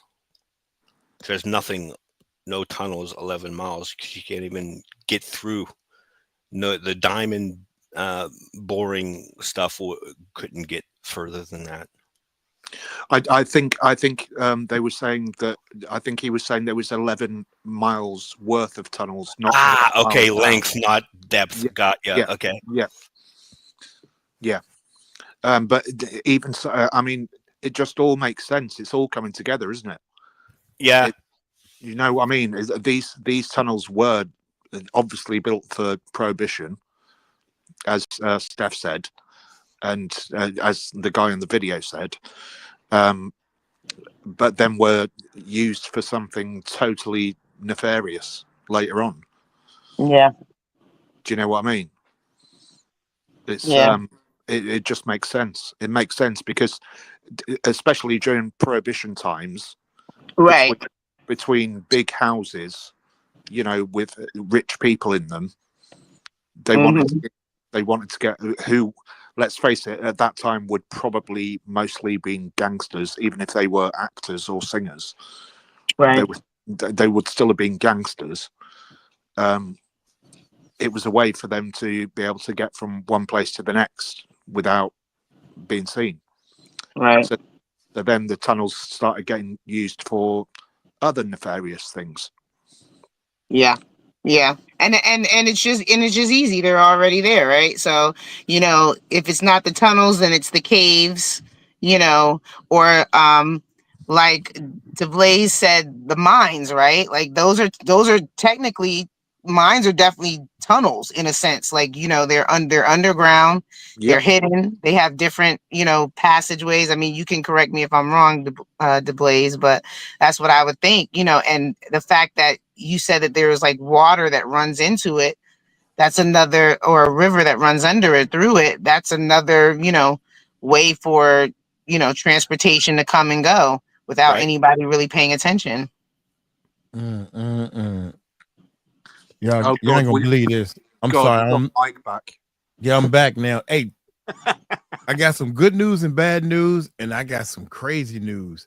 The good is, the bad news is I know the computer crashed, but the good news is I went out and used the bathroom while I was rebooting. Now the crazy news is I think I see some damn drones outside, y'all. I'm serious. You gonna take the computer outside and get him on camera? No, I think I can. If I can bring myself in, hey y'all, I'm dead serious, man. Hold up. I think I can. I can send my. Wait a minute. I can do it on your phone. Do it on your phone. Right. That's what I'm trying to do. I'm trying to get it out, Murph. If I can send myself the link, right? That's what I'm trying to get out. Hold on. Wait. You Just know I'm getting nervous. Go and film it. Go and film it. Wait a minute. I swear to God, y'all. Damn it. Oh, that's right. I restarted the computer. So wait a minute. I got to copy the link again because I restarted the computer. But Tika is sending something. Wait a minute, Tika. Oh my God. But yeah, so that's just I want to go back while Mike is finding his way in to go show us the drones. I want to go back to what Ali said about them with the babies and taking their face off and all this other stuff. Make no mistake about that. That is demonic activity. We are definitely dealing with something outside of a normal person, and you know, that's just like, yeah, that's definitely demonic activity right there. Like there's no amount of drugs or anything that you can ever say to me that's going to justify that type of behavior. No, it's not. I mean, no, sorry, you go ahead, Jay. I just wanted to point out, it's like that's the only way you get to the top of these secret societies, because I posted in the comments about the red room. I don't know if you're all familiar.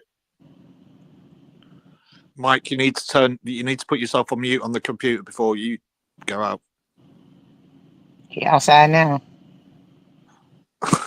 Otherwise, it's just going to feedback. So what this basically is mutual blackmail, Right. because they all know they've done these specific evil deeds, and so it's nobody's going to talk on it because they're all in on it. Yeah.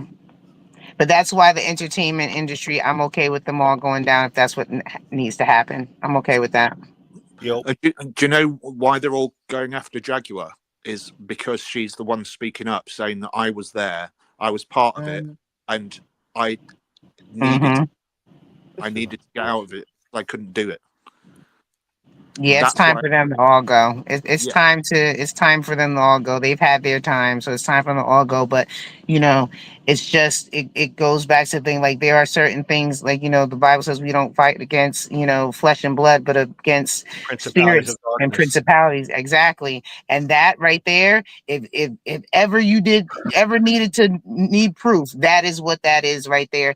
And so those that are prayer warriors need to be getting together and praying as hard as they can, to fight against that, because that is the way you fight that type of spiritual warfare, is to pray on the spiritual side. So because that is demonic. That is there's no well, they're just a bad person and they just grew up hard. No, that is, you have given it over, your soul over, and that is the proof. And you now probably don't even have a soul anymore.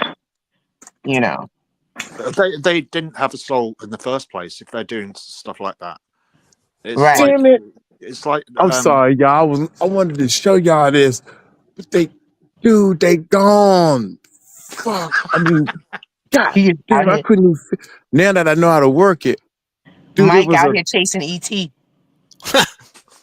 it was an airplane that came across like this, right? It was an airplane that came across.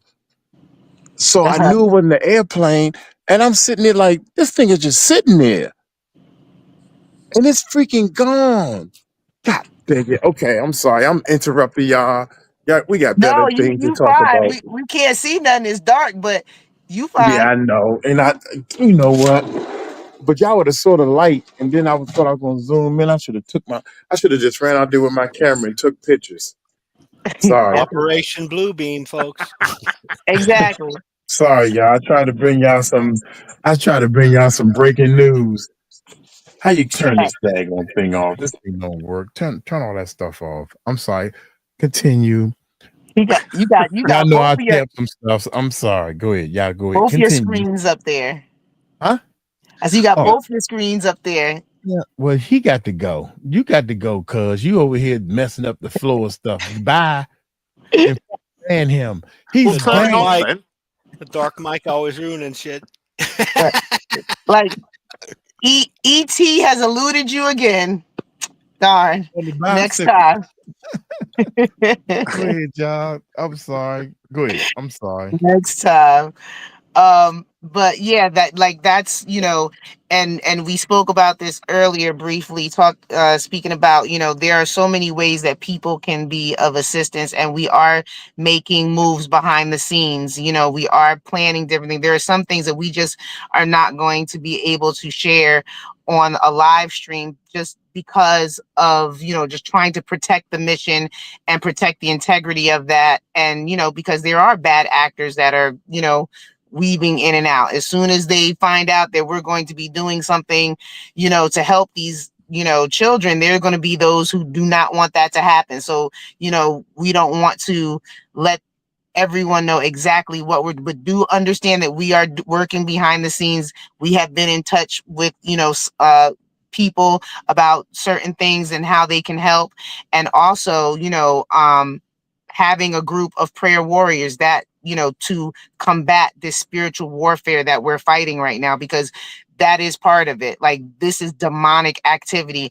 And, you know, when you're dealing with this in the spirit, you have to fight the spirit in the spirit. And prayer warriors know what I'm saying. If there's any in the chat, you know what I'm saying. I can't see the chat, but you know what I'm saying when I say that, you know, we need to have a group of prayer warriors. That is a job. That is something that we need, as well as, you know, everything else we're talking about, whether it's, you know, a safe house or a route, or, you know, contacting certain entities for this and that, and, you know, getting this different things type set up. So just so you know, if anybody's in the chat, you know, you feel like I can't really do too much, I don't have enough to give, but you are a prayer warrior, there is something that you can do right there. Steph, ask Mike for my WhatsApp number. Get your number from Mike. Yeah, get my number directly from Mike. Okay. I'm not a prayer warrior. But you said earlier on about somebody that can write things for you, and that's one thing that I'm good at. Right. Yes, letter writers. Stuff. You can write stuff, Murph? Yeah. Hell, I can barely spell my name. Anyway, I can barely write my ABC. Absolutely, Murph. I got you. Yeah. Cookie, and I do have WhatsApp, so that works. Cool. Cookie said, she talking about something. Mike must have left with the daggone drone. He was out there pointing to something in the dark. Y'all couldn't see. Oh, y'all couldn't see the. He's like, look, y'all, look. And all you see is black. And we were like, oh, yeah, Mike, yeah, you must step up your game, DCL. If you want your subscribers to take you seriously, act like an adult. Watch me, Whip. Watch me, Nay. Is this the same person? Whip. Watch me, Nay. Adult. Is this the same person that sent you that message, Mike? No, I don't think so. DCL. DCL. Shout out to you, DCL. Anyway, let's keep going. What's up, Therese? I can't believe we got trolls in here on serious business. Yeah.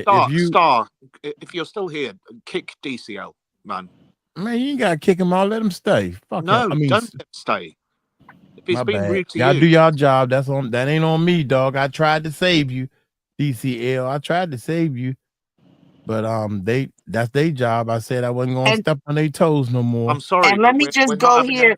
We're not having go ahead, Murph. Being disrespectful. We're not having anybody being disrespectful to anybody here. Cookie, and let me just piggyback on Murph. She know I saw some drones. Cookie, believe me. But I left with him. Let me just piggyback on Murph and just you know, address this. What is step up your game? Like what exactly does step up your game look like? Because as far as I'm concerned, I didn't see DCL come up with nothing to do. Exactly. So what are you talking about? Step up your game. Let me explain something to you. I have the greatest heart in the world. But wait a minute now. Wait a minute. You can be hold up. Well, you can be rude to me, but you can't be rude to Tiny. He's been rude to me. Who's been rude to you?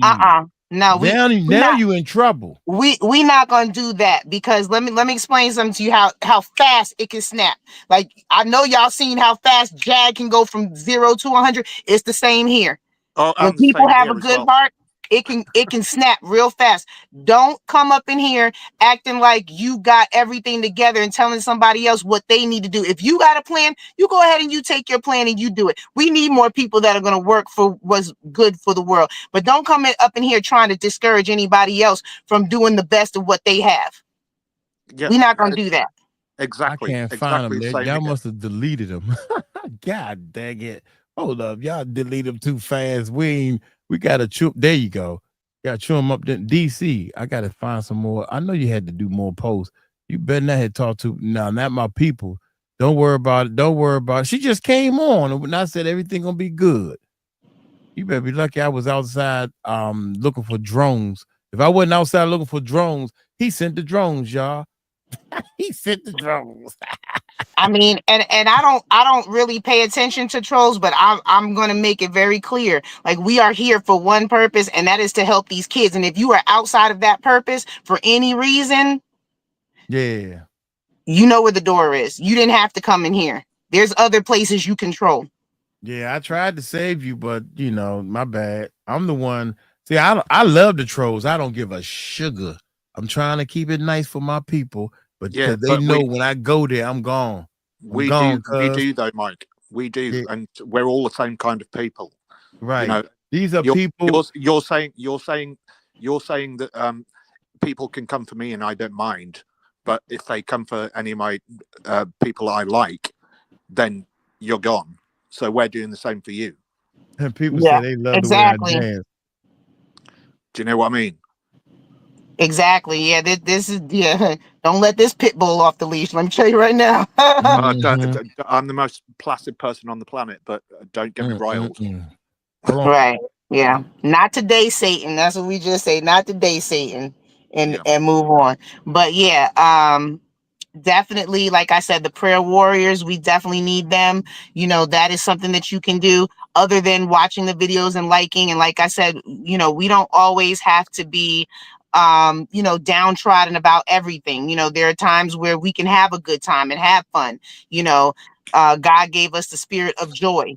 You know, and it says in the Bible, there's a time and place for everything. Everything, you know, there's a time and place for everything, a season for everything. So that means that we can be, you know, upset about things, but we can also have joy about things too. So, you know, on this channel, we are working and we are planning and we are, you know, sharing with everyone. But at the same time, you know, there's going to be times where we're just, you know, enjoying each other's company and enjoying the family that's here and, you know, loving on each other. And that's it. I'm done preaching now. That's what it's Yeah, you're right. all about, though. Okay. Mike has a beautiful heart, community. Yeah, I'm so beautiful that I like my haters to come. I like to see them in the rearview mirror. Sometimes they're so far back. The haters are so far back, I can't even see them. And I feel bad that I can't see you no more. Like, we had a hater that got like 10,000 subscribers, and we came up to 10,000 subscribers. Then we had 20,000 subscribers. Then we had 30,000 subscribers. Then we hit 50,000 subscribers. Then we hit 100,000 subscribers. And my haters were so far behind. I started crying on the channel. I'm sorry that I can't even see y'all no more because we moving to bigger and better things. Right. We moving to bigger, better things. And that's what it's about. Yeah, just like the people on the job, they said, you need to keep this job, but they never could tell me why. Why I need this job. I'm listening to you, but oh my God, DC, shame on you. You came strong too.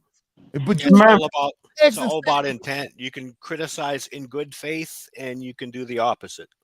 I tried to even help you, and they try to keep you. I tried to help you. I said, DC, you can stay. Don't get rid of y'all. And they said, nah, let's get rid of them. Throw them to the wolves.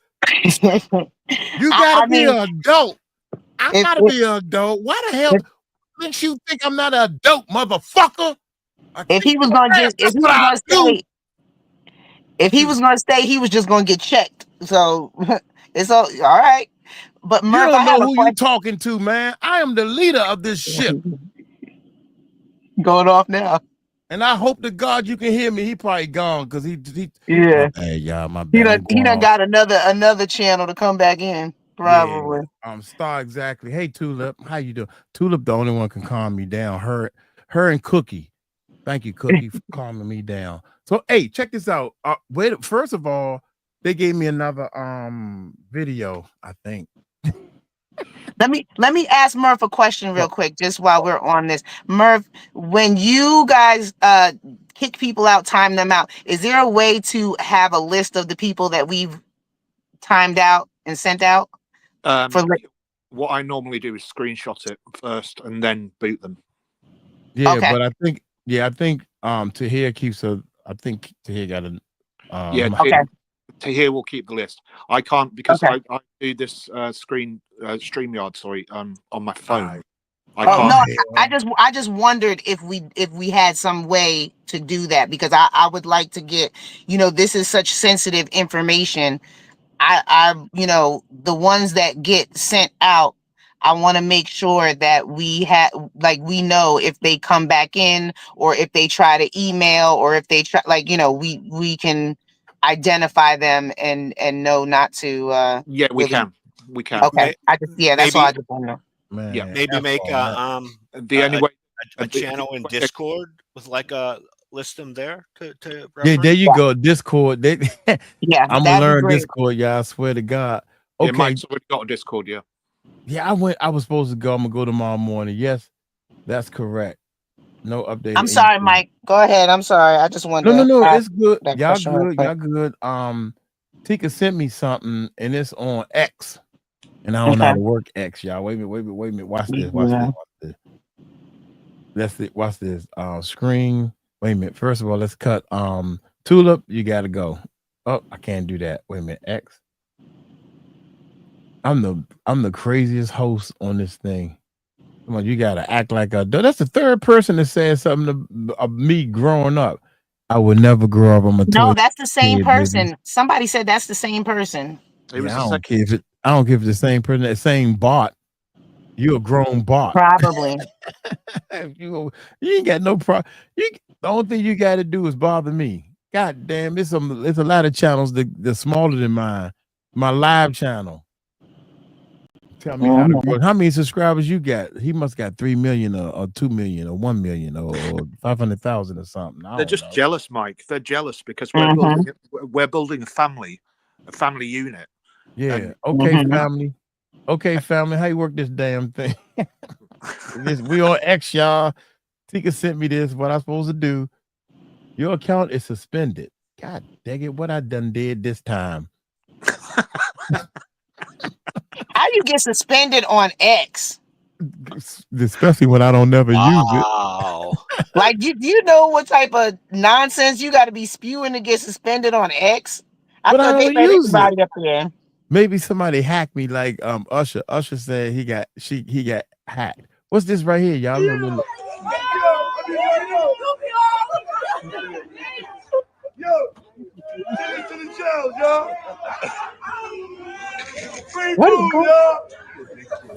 He said free food.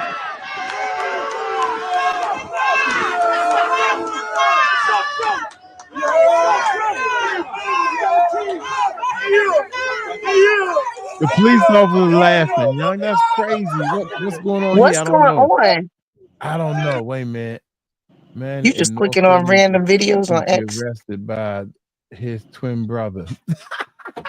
Wow. His twin brother that arrested. I never look. Let's look at it one more time, y'all. Do they look like twins? God damn, that's crazy. What? Look, they twins. That's why he laughing. Look, do they look? I can't even see. I can't. Yeah, See, that's why he's laughing. That's crazy. His brother laughing at him.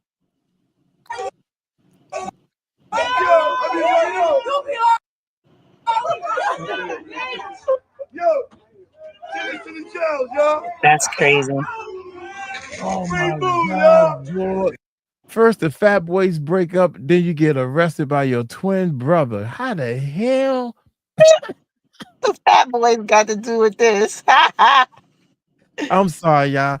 This is relaxation to, you know what I'm saying? This is like, yeah, it's been a heavy all night. that sadness, man. Yeah, it's been a heavy night. You gotta take a woosah for a minute. All right. So what we supposed to do? I mean, y'all know y'all supposed to You sit said Tika sent you something on X, a video. right. That's what we at on X. Duh, this is X, and I don't know. But where's the video? Right. Is it referencing what you got suspended for? No, I don't know. X rules. It says something to here did it. I don't do this X. I do the X later on one of these days. So I don't wait a minute. I don't know, y'all. So when you clicked on her link, it didn't just bring it up? No, when I clicked on, okay, let's do it again. Let's click on the link. Oh, there it is. I got it, y'all. Here, wait a minute. Here, I figured it out by myself enough to here want to take over. I got it. Oh, you go ahead. Are you going to leave? Oh, Who he copy. talking to? Oh, look, y'all. Look. Are you gonna put it on Facebook or YouTube? Oh, he must be talking Right. to here. I was like, who is he You talking good? to? You gotta move to okay. Look, Tahir doing it, y'all. Get me. Shout out to Tahir, y'all.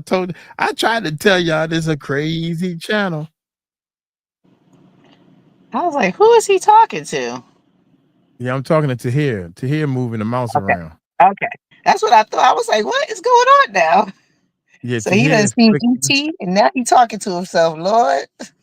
Nah, Tahir. Okay, God dang it. Wait a minute, y'all. I'm gonna see if I do this right here. Yeah, okay. So if I click big, it's gonna get big. God dang it, that's the wrong one. Wait a minute. Oh shoot, I see what's going on. Wait a minute, Tahir. I got it from here. Wait a minute. Wait a minute, man. That's my Mike, little you need to do stand up, my man. Yeah. Oh, Tahir done took over again. When Tahir take over, I do like this. I do like this, man. I said, Right. Let Tahir do what he do. I got you, bro. I know how to fix it, but you want to do it your way. But go ahead, man. No, There's you always don't. more He than don't. You one haven't way to got a fix the clue rap. what you're talking about. Huh? I said you haven't got a clue what you're talking about. Yeah, that's how I keep everybody interested. Because they want to know what That's I'm talking true. about. They want to know what I'm talking about. And I'm like, I wish I could tell you. It's like I don't watching know. somebody walk by the edge of the pool and not know that they're at the edge of the pool. We just Yeah. want to see if you're gonna fall in. Oh my God, Mike. Go Mhm. and find those drones, Mike. Yeah, I'll be back. I was gonna say the same thing, but I was like, Are you me finished? Tahir, you ready? Because it's playing. Yeah. Hold up. Nah. Wait a minute. Wait a minute, man. That's the X and the X on the end. Can y'all see? Yeah, here we go, y'all. Y'all ready? Y'all ready? yes, All right. yes, Y'all see this? yes. Okay. Can y'all hear? And Joe Biden. Can y'all hear it? Yes. Okay. Up to here is bye to here. Oh, I thought you was finished. Hey, I'm gonna go right here. Man. Yes. Okay. All right. Okay, we ready now. Ladies and gentlemen, I fixed it all by myself. All right, without any further ado, let's check it out, man. Let's check it out. Here we go. This is Ali Carter that needs help. I don't care if you're a kid or adult, you can help people. Right. In July of 2020, you came out on Instagram. You couldn't bottle it up anymore. You made claims about Barack Obama and Joe Biden that shocked the world. How did it get there? Take us through your story. Well, you know, I've as young as I remember, I've been trafficked through many elite places. I went from the Buckingham Palace to under the Getty Museum in Los Angeles, still under the custody of Child Protective Services. Now, we're gonna do a lot of stopping and pausing because this is on X, right? And stuff like this don't make it to YouTube because they will exit out and ban it. That's why I'm not showing the face sometimes because they will copyright strike it, so to speak. They will get rid of it. And I want you guys to really see this. So if y'all be like, Mike, sometimes we gotta hide things to get the message out. You know what I'm saying? So here we go. The child welfare system. It went from trap houses in your everyday neighborhood of Moreno Valley, California, and Los Angeles County, strip clubs, and into Hollywood elite parties. There was never a time of peace in my life. And I remember very clearly since 4 years old, there was never a time of peace in my life. It's been ongoing. Who started all of this? I mean, your mother originally.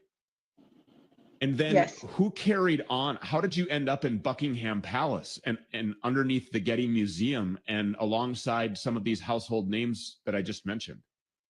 When I was a child, there was many things that went on in the home. I tried to talk. I tried to let people know. Child Protective Services were called constantly since I was 3 months old. By the time I turned 13, I had enough of being raped and beaten and tortured behind rocks on La Salle in Moreno Valley, California. I had enough of going through dealing with my mother's boyfriends. She was nothing of a mother, but I had enough of dealing with them at 4 o'clock in the morning. I had enough of being the favorite out of the girls, and I couldn't take anymore. So I tried to kill myself. When I turned 13, CPS came into the picture. I was put into mental hospitals, and then finally I was put into foster care. I thought things would be over from there. I thought it would be fine. And then after all of that, I started thinking that I was talking to someone online, but everybody knew me before I knew them. I was trafficked by a pimp who claimed to be 27 years old, and he was not. I found many passports, many different birth dates for him in his wallet. And when I told CPS this, they put him down as a 27-year-old boyfriend, and he was a 27-year-old trafficker that was going in and out of my homes, paying off my foster parents, and taking me to Hollywood elite parties. Wait a minute. Is that what the heck? Wait a minute. I'm sorry, y'all. A pimp who claimed to be 27 years old, and he was not. I found many passports, many different birth dates for him in his wallet. And when I told CPS this, they put him down as a 27-year-old boyfriend, and he was a 27-year-old trafficker that was going in and out of my homes, paying off my foster parents, and taking me to Hollywood elite parties over and out of the country, which is, you would think, would be where the FBI would have stepped in. I was letting my social workers know, and they told me to stay quiet. They told me that if I told anybody else, that I would be shipped off to Arizona and no one would ever find me again. So, you know, at one point, you learn that you have to deal with what you have to deal with when the people in authority are not there to help you. And everybody is so worried about the elite, and we could give those names of Barack Obama, Joe Biden. We know about Michelle Obama, that's a man. We know about Too Short. We know about Akon and Steven Tyler, and we can give those names all day. And everybody is so worried about that. But what you should be worried about is the people that are in between, the people that go as low as your grave diggers. I was trafficked to people within my schools. I was trafficked in underground tunnels that link under your schools, through your cemeteries, under your amusement parks, through Universal Studios, and into Hollywood elite homes, all over the place, all over the world. And people don't understand that, and they can't fathom that, and they can't put that together. But if you think about the things that have come out lately, and there's 200 children missing, and there's 300 children missing, what Amber Alert did you receive? How many times do you receive an Amber Alert every year? And if you think about that, how many children are coming up in your face that have been tortured and abused like this? It exists and it's real, and people don't want to face it. It happens in your schools every day, as your grave diggers, your trash men. Everybody is involved, but everybody is looking at the top, and that's just a small percentage, and you really need to look at the people in between. Whoa. So the names that you just mentioned, Barack Obama, Steven Tyler, Joe Biden, Michelle Obama, have you had personal sexual experiences with these people? Yes. These people participated in sex abuse. I can't see the video. Yeah. I was trying to call myself not showing the video that much, but somebody did say that. Somebody did say that it's already on YouTube, so we can keep it like this. Thank you. Okay. Yeah, I'm sorry. I didn't know you did it on purpose. It's like if this is Stu Peters, I don't know if he's cool with people using his material. Some people throw strikes even if you're reviewing something, if you show too much of it. So it's actually a good idea what he's doing. Okay. Yeah, okay. yeah. My bad. Sorry. Yeah. Okay. All right. Well, she learning. You know, you ain't gonna get kicked out not today, but do it again. We're gonna kick you out. I'm be behind DCL. You get the boot. You will get the boot, baby. Nah. Love y'all so much. Hey, since we took a break real quick, yeah, she was saying, is that right, Miss Smiley? If you don't, I don't know what you got a little thing in front of your name. It's Smiley World, which is so beautiful, by the way. But that little thing, I can't pinpoint directly to you. Well, we'll talk about that later. But anyway, she's saying that this is already on YouTube, and this has been gone for. I mean, this has been on for like 4 years or so or something. Yeah, it was 20. This was back in 2020. Yeah, so they probably won't mind. So let's keep going. Here we go. Biden, Yeah. Michelle Obama, have you had personal sexual experiences with these people? Yes. These people participated in sex abuse firsthand with you. Yes. Can you tell that story? Because that's important for people to understand and to know. And to this point, I don't think a national platform has given you the opportunity to say those things. No, because everybody is complicit.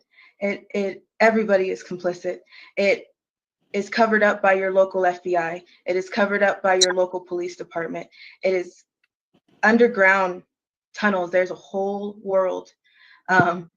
It's a different way of life. There's every source of transportation.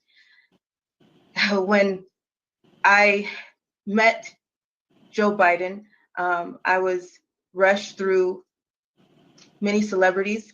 Half of them I did not know. It didn't faze me to see them. It didn't. Some of them were actually very conceited and cocky that I didn't know who they were.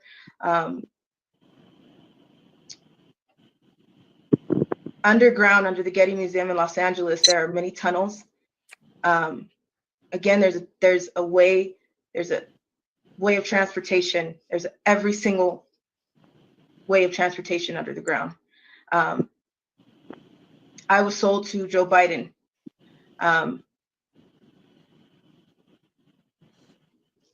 Multiple times.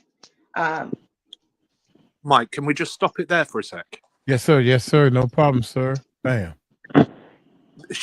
So 4 years ago, Mhm. she did this interview and told people about the tunnels, and we've only just heard about them in the last 4 months.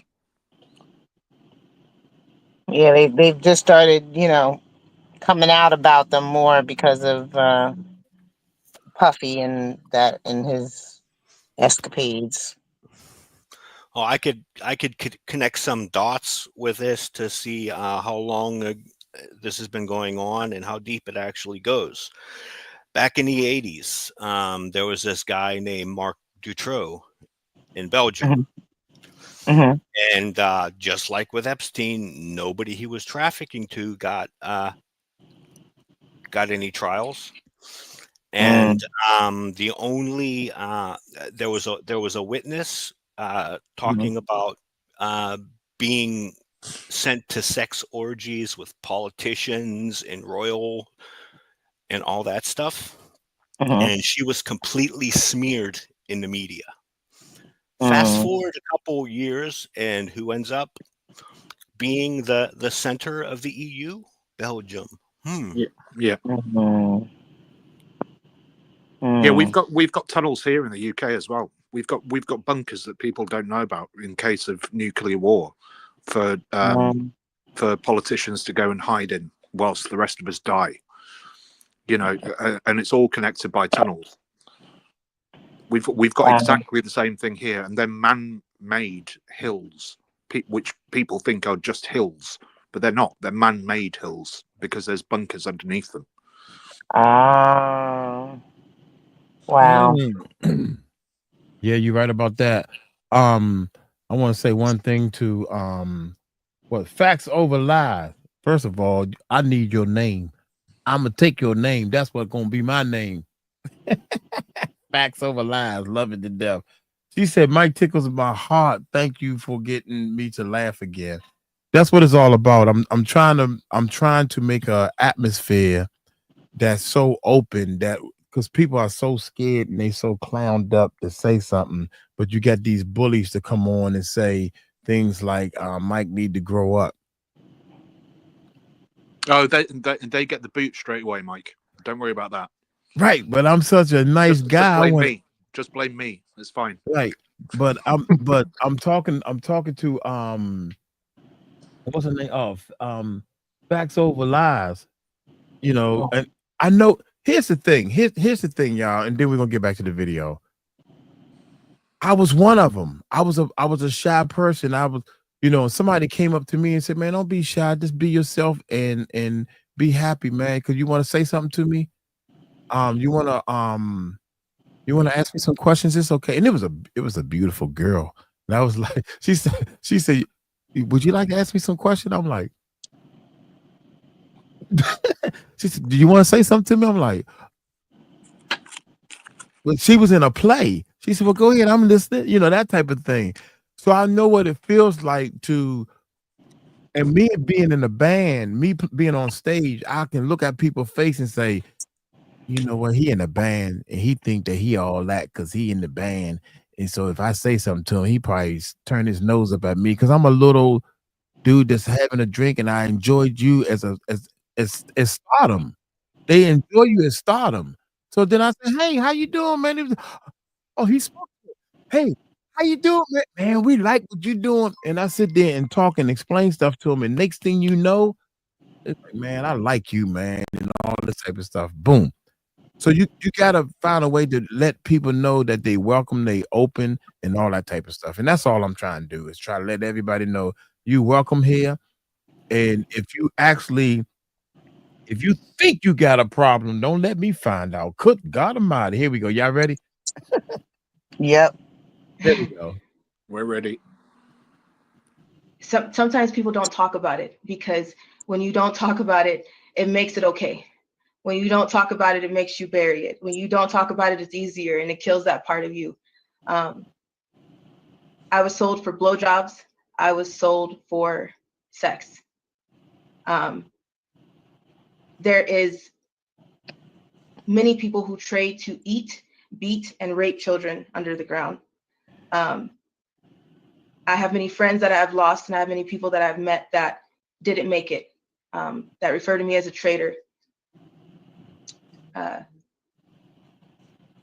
And that's because they're still dealing with this right now to this day. Yes, there are millions just like me.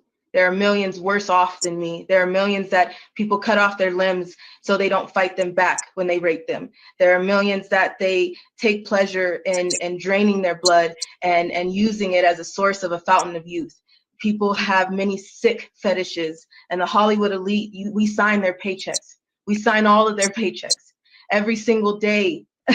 This when you stream their music, when you buy something from their brands, we sign their paychecks. And these are the people that have put something in your face and made you want to believe that you are the ones that are responsible to make them look the way they look.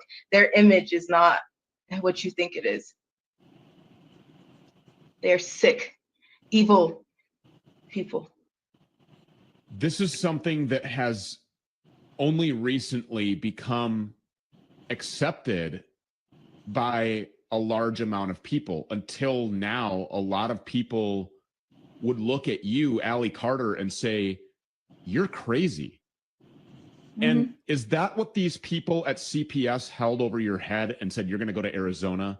You keep talking crazy like this. We're very concerned about your mental health." Is the gaslighting something that they did to try to make you doubt your own experiences, your own personal knowledge of what it was that was going on, the horrific tragedy that you were experiencing? I mean, is that what they would do? Is that the tactics? Yes, I was taught pain is pleasure. I was taught that you do not speak unless you're spoken to.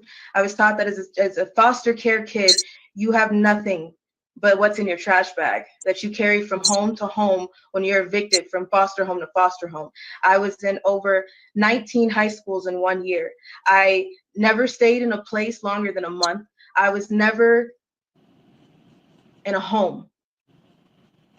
I was moved all around because nobody wanted to talk about it. Nobody wanted to do anything about it. The California Ombudsman was contacted. My foster mother, that is now my adopted mother, I'm adopted now, she went to everyone. She went to the police. She went to the California Ombudsman. She went to private investigators. She talked to judges, attorneys, lawyers. She went to everyone, and everyone shut her down. There was no help whatsoever. And she was made out to be the crazy one. I was made out to be the crazy one. I was a high-risk kid.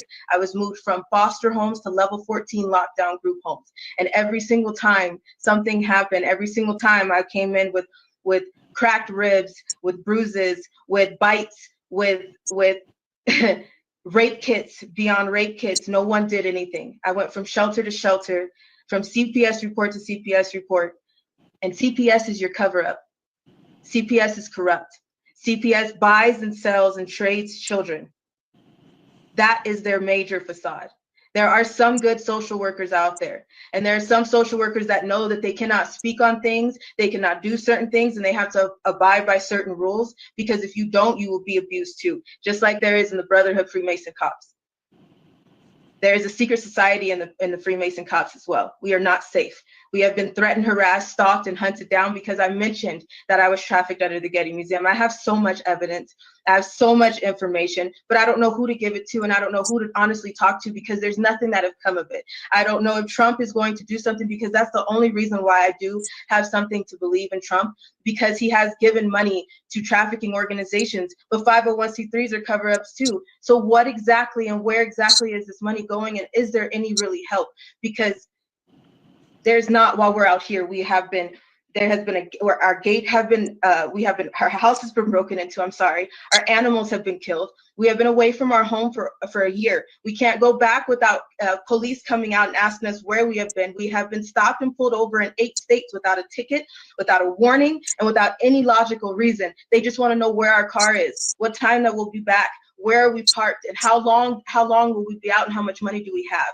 This is not normal, and everybody knows that something is wrong. So when you say that Trump has given money to trafficking organizations, you mean organizations that fight trafficking, right? Human trafficking. I just want to make sure that I understand that. He's not participating in funding human sex trafficking. No, that's not what I believe, and no, that is not what I've ever heard.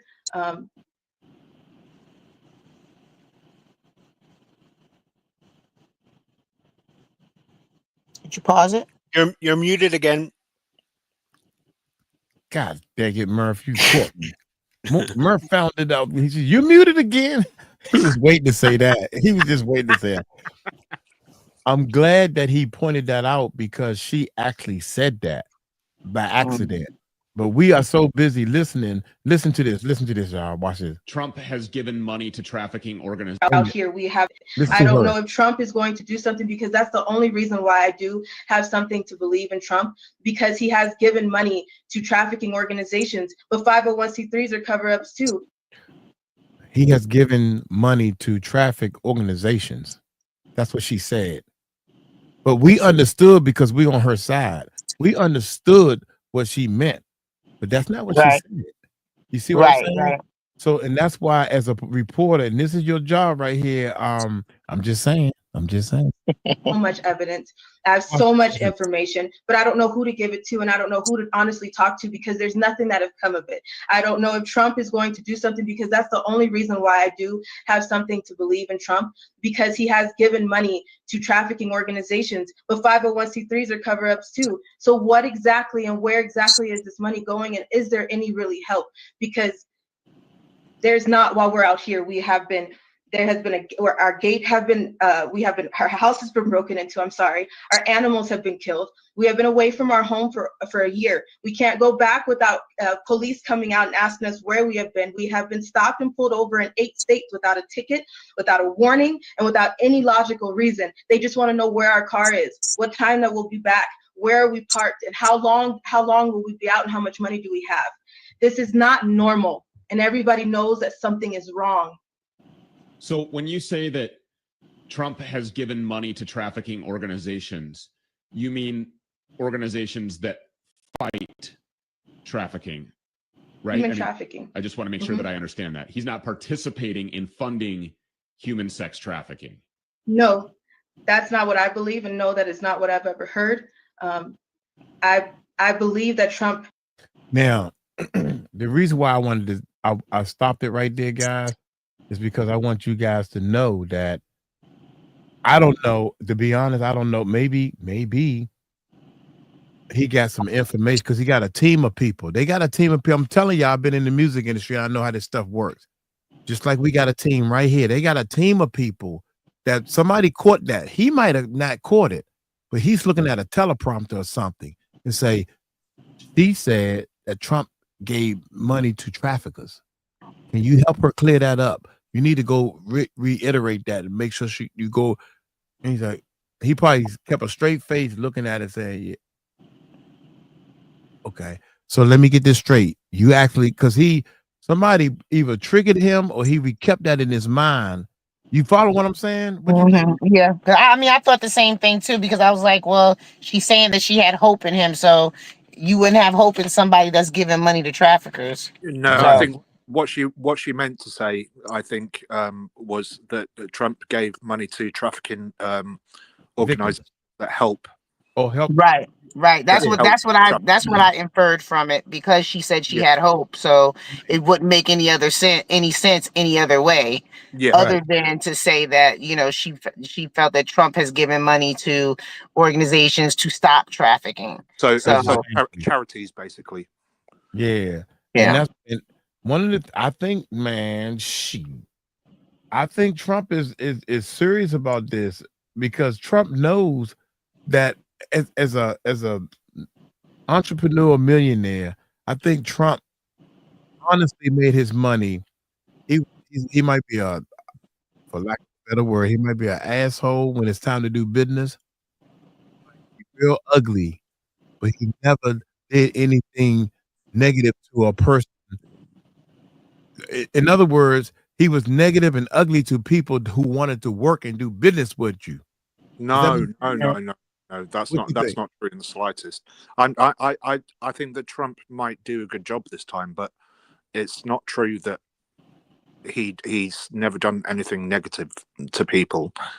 Then that we've got evidence of that from comments that he's made about women and stuff like that. You know what I mean? I grabbing him by the beat. But as he's going to do a much better job than Kamala. Yeah, we know that part.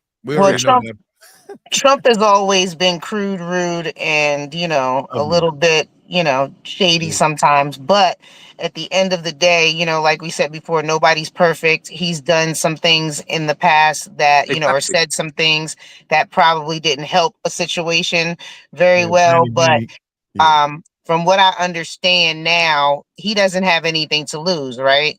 And he's old and he's been rich forever and he's been president and now he's president again. So from what I understand, it's his legacy that he's really trying to leave behind. See, he really is, and this is what it's been said. I don't know, but this is what's been said, is that he's really trying to make sure that he leaves that legacy of being one of the best presidents as far as shaking things up. So I think that's what he's going to do is expose a lot of stuff that we didn't know. Right, yeah. and not play by the status quo anymor. And like also, so that what he's trying to do as well is set up his what's his youngest son's name? Barron. Barron, yeah. There's talk of Barron being president in 2038. It wouldn't surprise me. So that's what he's trying to do. And you know what? Fair play to him. I don't like Donald Trump. I'm just going to put that out there. I don't like him. Okay. But I'd rather have somebody that's willing to go against the establishment, right, than somebody that's willing to play by the rule book. Right.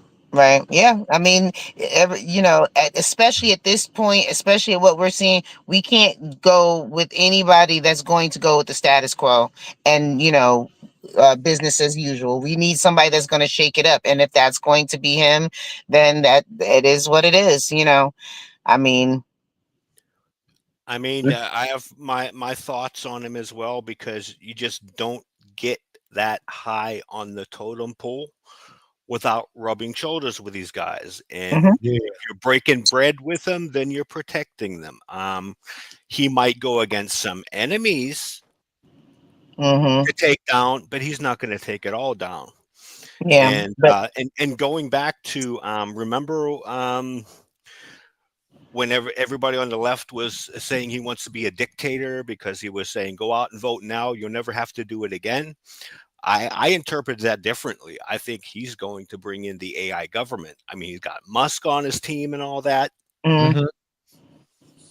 I mean, but all his enemies were really his friends. They loved him before he ran for president, and that's the crazy part. Because what people don't remember, maybe, is that he ran under the Democratic Party first, and then he went to the Republican Party. And all these people, like The View and the rest of them, they were friends with him. Like you can go back to old episodes of The View, and they're like, "Hey, Donald," giving him hugs and all this other stuff. And now he's, the little man, angry man with the mustache. So it's like, Wow.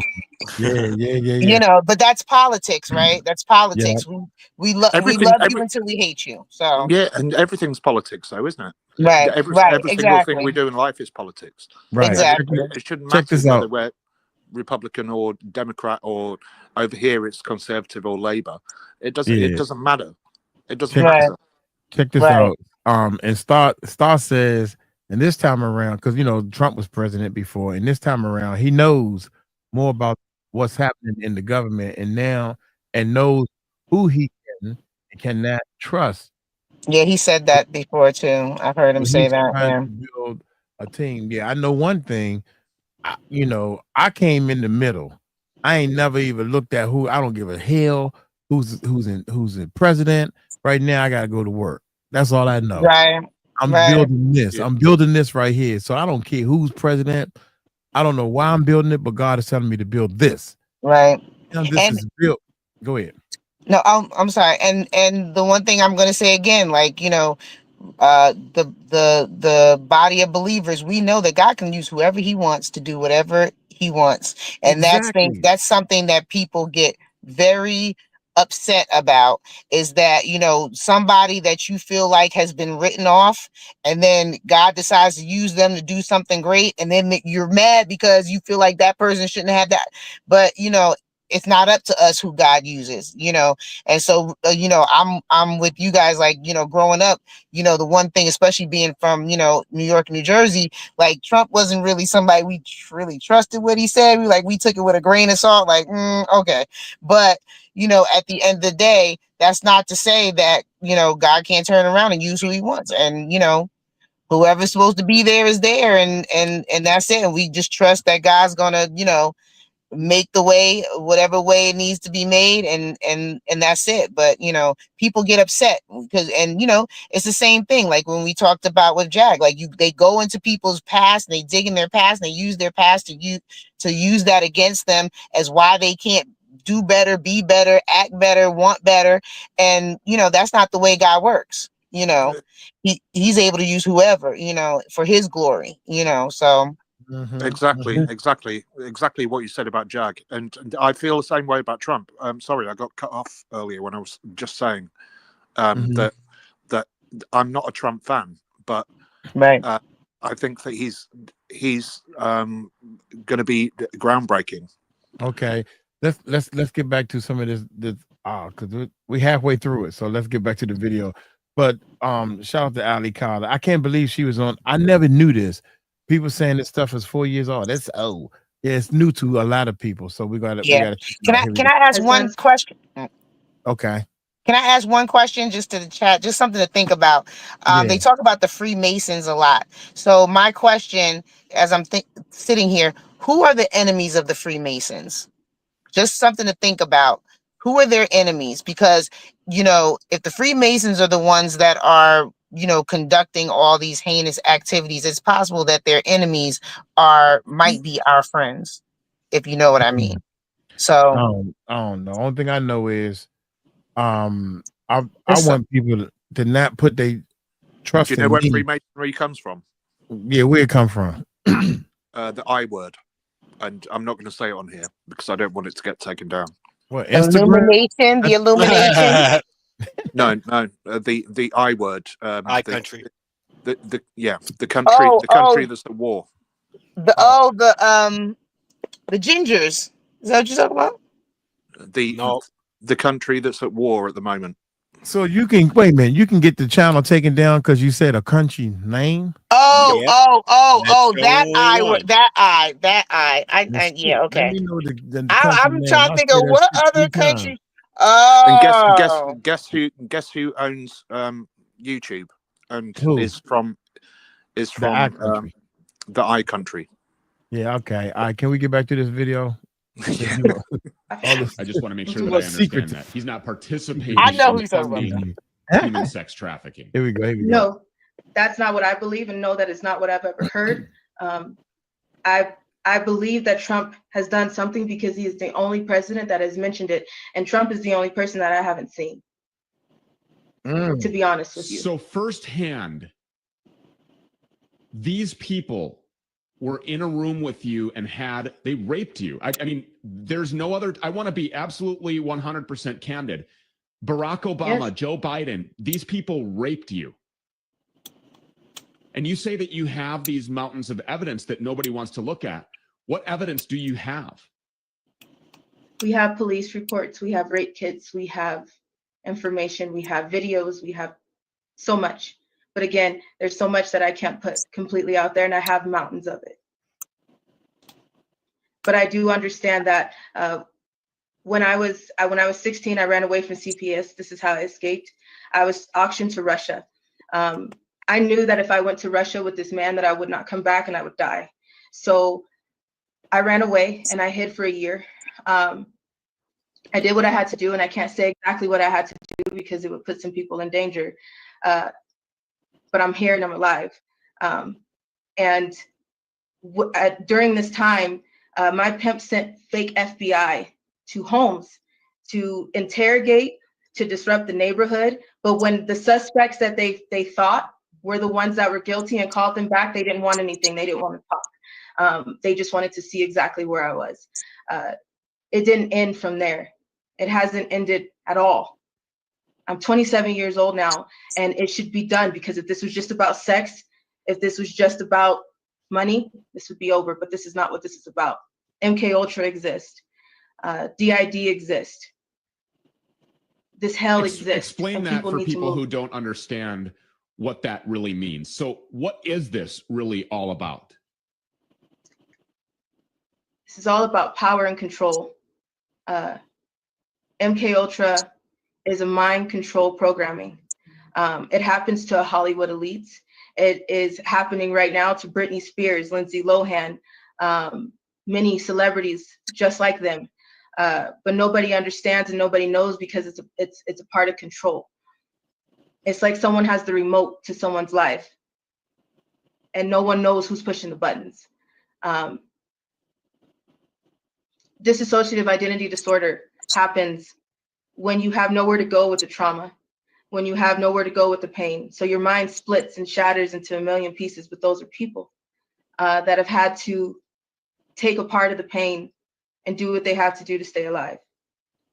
So a lot of your detractors, skeptics, would say Allie Carter waited until July of 2020 to come out with all of this on Instagram. That was conveniently just before a highly contested hot presidential election. This is a political hit job. That's all this is. To those people, what do you say?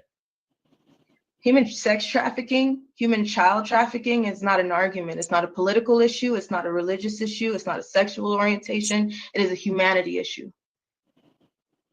There are children that are black, white, blue, green. There is no one that needs to have an argument about this conversation. This is a humanity issue that everybody needs to move for. Have any authorities looked underneath the Getty Museum? Has anybody investigated your claims about tunnels being there or anywhere else? Will anybody go underground? Have you shown them the door? Have you shown them how to get there? I've tried to talk to people, and they told me they will make sure that I stay silent. Everybody covers this up. Everyone covers everything up. But it's not just the Getty. It is underground in your schools. It is underground in your cemeteries. It is underground every day where you walk on. Who's manufacturing, who's building, who's creating these tunnels? I don't know. Do you have any idea? That's what everybody, I have no idea. I do not know who's at the top. Do people that work at the schools, do they know that they're there? Do the teachers Yes. know? Yes, the school is complicit. Your teachers are complicit. When I was trafficked throughout my high schools and my time in foster care, my teachers signed me in and out of school. There was the automated service that gives you a call that lets you know that your students are tardy. They were making sure that I was present in my classes, but I was dropped off at school. I was picked up by my pimp. I was returned before the bus got back, and I was placed back in my foster home, or I would not go to school for the day.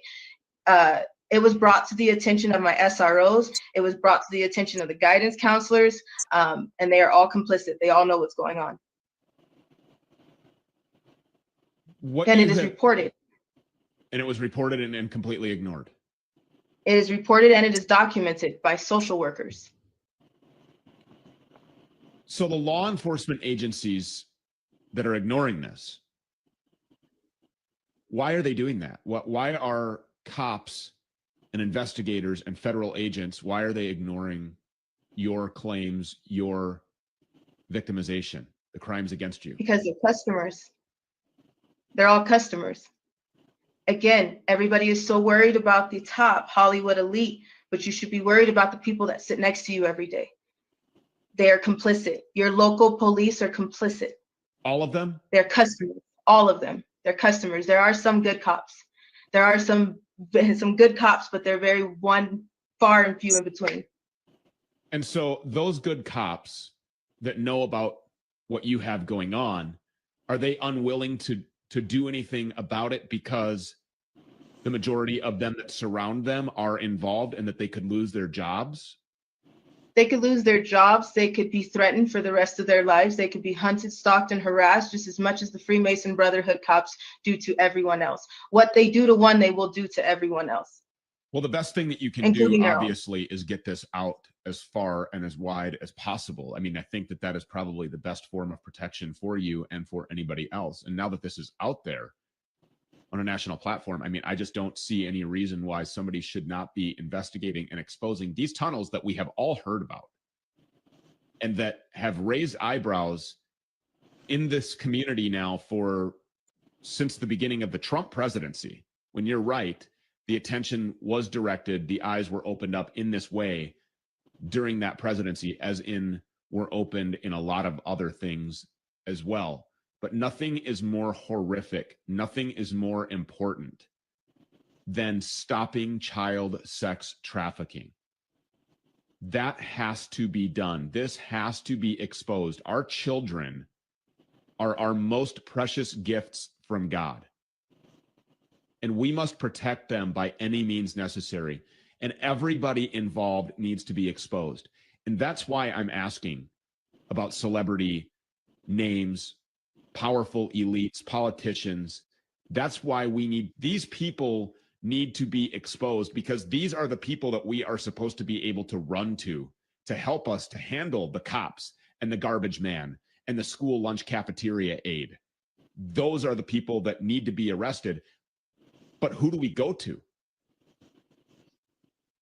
Exactly. And that's what it worries me every day. I know there's no justice for me. I accepted that a while ago. I can't have kids of my own. I understand that there's a lot that I will probably never be able to have, including my childhood. I don't have any pictures. I don't have any pictures of me as a baby. I have pictures of me from 14 up, in the worst moments and in the worst ways. I just want peace, because this is not about a sexual experience. This is not about just cash. This is about something else, and it's deeper than that, because this is decades of tactics. This is decades of issues. These are decades of problems. Satanic ritual abuse exists. Human sex trafficking exists. Organ harvesting exists all over the place. The black market exists. Humans, babies, children, 4-year-olds, 6-year-olds are having their bodies sliced open and used as human suitcases over the border. I have been trafficked over the border. Those babies are moved as if they're still alive. They put clothes on them, they sit them up, and they use them until their bodies cannot be used anymore. This is not just about sex, because after your body is used for sex, your organs are used for organ harvesting and selling on the black market, which goes to your hospitals. You wonder why a heart costs so much. You wonder why a liver or a kidney costs so much. And because of that, you can go to Mexico and you can get it for a little bit cheaper, and you wonder why. There is so much going on, and this is decades and decades of tactics that people need to wake up to and do something about, because again, our authority is not going to do it. Despite everything, it's going to take everything.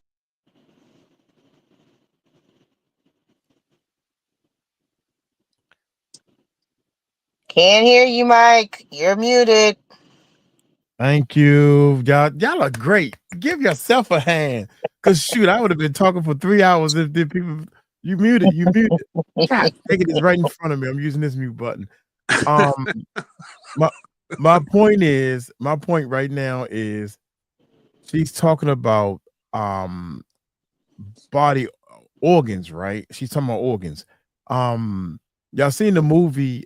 It was called something, The Collector. Not the bill collector. Anyway, people would buy organs because they want to die. Huh? The Bone Collector. Not the Bone Collector. That's what Denzel Washington, right? Yeah. Yeah. What about that? No, this had what's his name with the lazy eye? Samuel. What's his name? Samuel Jackson. Oh, what's the heavy set dude with the lazy eye that played? He played. From The Green Mile. You're talking about? No, not the Green. He ain't playing the Green Mile. They did a jail experience. It's called The Experiment, and the dude, y'all know somebody gonna say he got a lazy eye. Not Morgan Freeman. Freeman, no. God dang it. I know who you're talking about. I know who you're talking about. I can't think of his name right now, though. He played. He has a brother too that looks like him. It's called The Experiment. It's a jail. Forrest Whitaker. Yeah, that's who it is. Forrest Whitaker. Yeah, I don't forgot what it. Forrest Whitaker. Him and somebody else played, and they was collecting.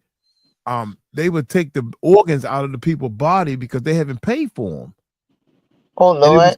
And they was called the Repo Man. That's the name of the movie. Lord! Called the Repo Man. And they would. This guy was at his the party or something, at the child's party. Man, I'm coming to repo.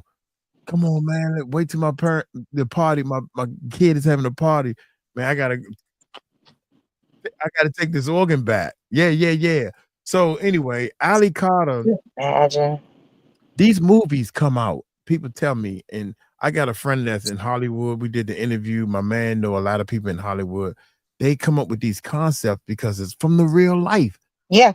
Oh my God. So, these organs, it's almost like I remember I used to work at a hospital. Y'all know I had about 100,000 jobs, right? And I overheard just like 20 years ago, 30 years ago, I overheard somebody say, yo, man, if you want your family, basically a doctor, no, I'm not a doctor, but somebody that's high up. If you want your family member to live, I can actually help you get what they need. That's how they say, get what they need. What? Dude, it's sick. This stuff is real. And it's funny because if you got a loved one and you got all this fucking money, right? Listen, y'all, if you got a loved one and you got all this money and they about to die, and all you got to do is get a heart or a liver or a kidney or a gallbladder or whatever the hell they need to keep them alive, and it's going to cost you $2 million. You got $20-30 million in the bank. What you going to do? You going to let them die? Or you going to get that undercover board to save their life? What you going to do? No, what you do is you give up your liver for them. Right. But you're not the right blood type and all that stupid stuff. Whether you ain't you're always going to have one parent is always going to have the same blood type. Wait, we talking about? Well, I'm talking about you ain't got nobody else but this other heart that like Q. You've seen the movie Q with Denzel Washington? Yeah. And that girl was down in the middle of the movie and said, "This is a hospital." That's me. That was me, y'all. I watched that thing 50 times. This is a hospital. So, what's your thoughts on Denzel? Help! Because all the allegations being going about him. Oh, I love Denzel Washington as an actor. Hear me out on this, y'all. I want y'all to hear me out on all this. Puffy, Jay-Z, for what they was doing, I love Denzel as an actor. But if you put your hands on that girl, boy, I had an opportunity to meet Denzel Washington. And I saw the slickness because it was almost like they was doing a play in New York, right? They were doing the play. And the little boy that was in the play, I went to school with his mother. We used to date, but that ain't work out anyway. So she was telling me that they going up to New York. So I drove them up to New York because I want to see, I'm down with this stuff, right? So we go to New York, and Denzel Washington was in a play. I don't even know the name of the play or nothing. And they had 2 kids because of the play and you part of the union. The union is the kid cannot work every day. They had to alternate kids for the play. So her kid was one of the kids alternating with the other kid. So we go up there and I meet Denzel Washington, and Denzel was on the phone and I can see his bodyguard. And they telling me, when you see Denzel Washington, don't say nothing to him. Don't try to talk to him. I'm looking at her like, girl, I know what to do and what not to do. Okay. So next thing you know, Denzel is on the phone and I can see his eyes, y'all. I can see Denzel's eyes going like this, like he talking on the phone and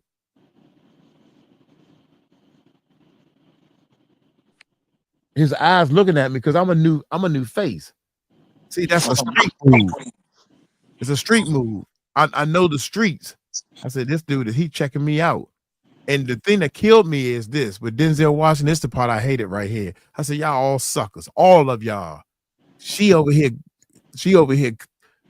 getting me ready. Don't say nothing to him. Don't do all this. She prepping me for the higher upper dude. And when he got off the phone and he started talking, it's almost like Denzel and I'm looking at these people like anytime whatever Denzel wanted to talk about, that's what everybody commented and talked about. And I was like, I can't believe this. He's talking about, it's nice weather we have. Yeah, the weather's nice, Denzel. In fact, it's real good where we at. I'm like, man, fuck the weather. Slim, look here, man. What's up with this play going down, man? When is this play gonna start? That's what I want to talk about. Well, are y'all hungry? Oh yeah, I can grab a bite to eat. I hated the fact that they treated him like he was royal. I hated that. Yeah. It's the cult behavior. Right. So even at that, and so when he finished talking, he said, okay, I'm gonna go on in. Okay, bye, Denzel. Bye, kissing your butt, Denzel. I'm like, God damn. And once he left, then everybody was like, man, why you say that? You should have said this. Well, I tried to say this and try to make him happy and everything. Man, fuck y'all. I said, man, I'm leaving. I'm going to get in my car. He ain't nobody. So I like him as an actor. But if you did something wrong and you kissing some boys, I don't care. You can't give me enough money, ladies. You can give me $3.5 billion and I won't kiss no other man on the movie theater, on the movie. Action cut. Nah, nigga, I ain't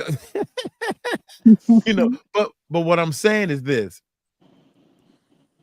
If I have the capital and the money to take some people down, man, because Jay-Z, I swear, with Jay-Z, I like what Jaguar Wright is saying, and I'm really thinking that Jay-Z is a slick. First of all, I don't like the fact Aaliyah died. I don't like the fact that what's the girl? The Queen Bee. I don't. It's a lot of stuff that Lil Kim. Not Lil Kim, but the other one that he was dating. I forgot her name. You can barely remember her name. Oh, Kim Porter. Are you talking about? Nah, fuck, the bear or something they call her. I can't remember what they call that little girl, but she was underage. He keep talking about he was You talking down about with Foxy? Foxy Brown. Thank you. Foxy Brown. Right. Foxy Brown. Foxy Brown underage. Then you running around with the boy that's locked up already that peed on the girl. What's his name? Kels. Huh? R. Kelly. R. Kelly. Mhm. He was on tour with R. Kelly. Mike, don't say his name. Just say Kells.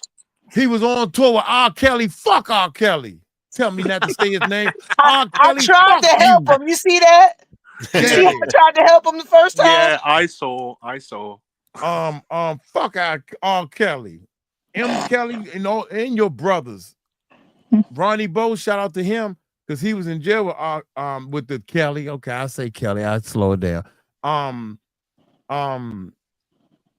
Shit. I mean, Jay-Z's boy, Damon Dash. Yeah, see, I like him. See, I know his name. See what I'm saying? I know his name because I like him. Damon Dash. Dame Dash has been trolling Jack. Really? Oh, Yep. yeah? Yep. I wonder what that's about. Damn, I wonder why, because it seems like they should be on the same team. And that's what make this stuff confusing, man. Some of these people, man, they don't even know what to, you so stupid. Dame Dash, you should clearly see that what's her name again? Jaguar Wright is on your side. Well, you gotta remember there's politics involved, so yeah. You know. Having said that though, there were several Jaguar Wright channels that we had to take down the other day that were pretending to be her. So that it could be the case that it was also a Dame Dash fake account as well. Okay. So yeah. But Damon Dash stopped messing with Jay-Z. You know what's weird, man? If y'all listen to this, man, y'all need to peep this stuff, man. Damon Dash was with Jay-Z, and then all of a sudden they split up.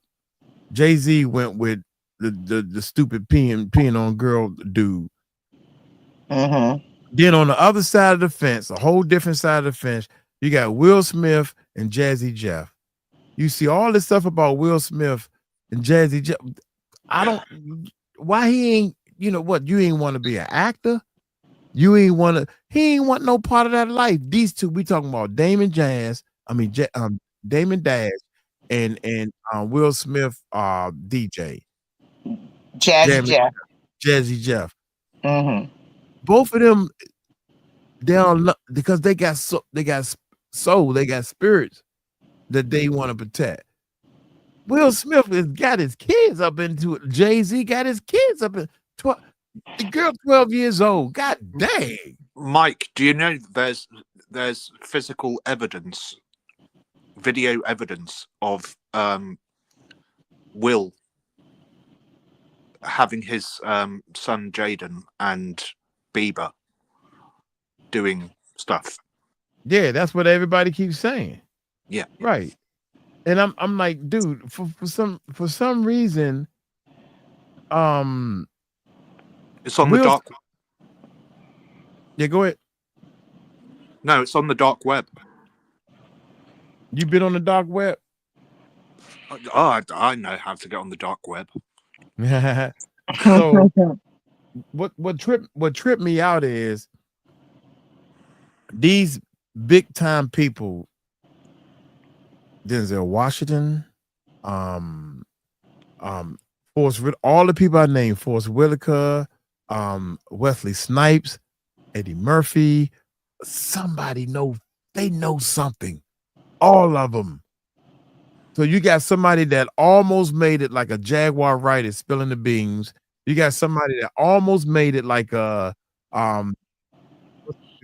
D. Frank from Making of the Band. He trying to spill beans. You got the two bodyguards. They the only ones trying to spill beans. You got all these major people, man. You can say Y'all ain't heard from me, but Jaguar right. See y'all later. Bye. What about Russell Simmons? He done left. They say he done. Ellen DeGeneres done left. Yeah, that was probably what was best for him. But don't think that if they really wanted to go get him, they can't go round him up. So, I don't care. I don't care what country you're in without expedition. When America wants you, they'll go get you. They don't care about the country and their rules. But that's the point. Do they really want him? Yeah. Anyway, he keep coming back and stuff. He coming back to get his silver bracelets? Who? Russell Simmons. Yeah, to get his silver bracelets. What's a silver bracelet? What's that? Handcuffs, probably. Oh. Can I just say, Danny, I don't need to correct anything because we'd never show that here at all. What? Oh, no, somebody just made a comment in the side chat. Oh, okay. I'm sorry. I probably missed it, but no, just skip over it, mate. Don't. My bad. Okay, Valerie said, yeah, Jay-Z daughter looking like she's 21, and it's funny because she's only 12. It's funny, man, because when I saw that, I was like, because Blue Ivory, I'm not following this stuff deeply, so I'm like, in my mind, I'm thinking she just had a baby. So Blue Ivory, and then I saw a video of her dancing with her daughter on stage once before, and we talking about a little girl, 5 or 6. I don't have no kids, so I'm thinking that little girl in my mind, and I'm just skipping through stuff. 6, 7, or 8, like you dance with your little kid having fun. Now all of a sudden they talking about this Lion King bull, and she's supposed to be part of the Lion King, so she had on this dress, and I'm like, God dang, who? So I'm thinking, this is what I'm thinking. You got Jay-Z, you got what is it? Beyonce, that's her name, right? Or Jennifer Lopez. Who's Jay-Z married? How do you always get those two mixed up? Huh? How do you always get those two mixed up? I don't understand. Because I don't give a shit about none of them. Both of them some fucking assholes. Piece of shit, both of them. Yeah. And I don't know what piece of shit this one go to and this one go to. He's married to the Destiny's Child member that no one ever thought would be the breakaway star. Okay, that's Jennifer Lopez. So oh my God. Jay-Z and Jennifer Lopez is technically doing, huh? I'm done with you. I'm done. I said the Destiny Child. What's the stupid girl name? I don't know. Jennifer Lopez was not with Destiny Child. I mean, Destiny Child. Even I know that ain't right. Did anybody get what I said? Was it too far gone? Please tell me. We gotta go to the chat on this one. Did anybody understand this other than me? Was it too much? What you say? It wasn't. Yeah, it was too much. What you say? You said Destiny Child. Go ahead. Don't say the B word. Just say Schmionce. Okay, whatever. Okay, go ahead. You said I said something about the Destiny's Child, I guess, I don't know, singer that no one ever thought would be the breakaway star. And what's her name though? I need the name. Forget all the breakaways and if she broke and drove. She was in Destiny's Child. You don't know who was in Destiny's Child? I don't know them people names. We on names. I don't know their names. Fuck their names. Excuse me.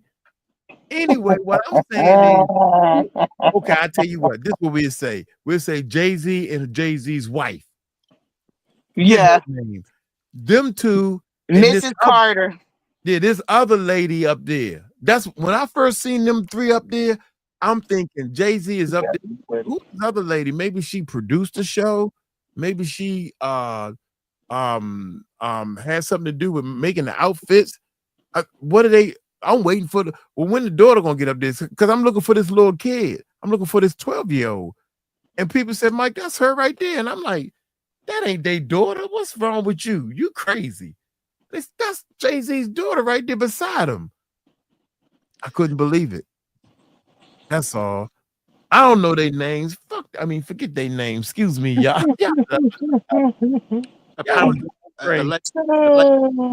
allegedly Blue Ivy isn't even her daughter. Oh yeah, that too. It's Kathy White's.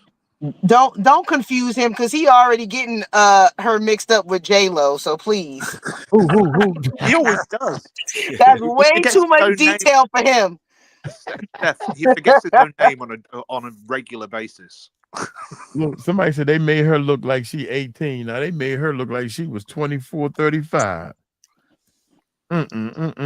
That's crazy. But anyway, let's finish. We need to finish the video. Let's finish the video. That's crazy. Despite everything that you've been through, you have managed to find joy, and you have managed to rise up and be strong and do things now that you are incredibly proud of, as you should be. What are you doing now? I'm a dance teacher. Dance I'm teacher. a cheer coach. I have been since I turned 18 and was able to live with my mom in foster care. I'm adopted by now. I'm a special needs teacher. I love my kids like my own because I can't have children. And I miss them so much because I had to just walk away from it for a second to deal with all of this. The threats come every year.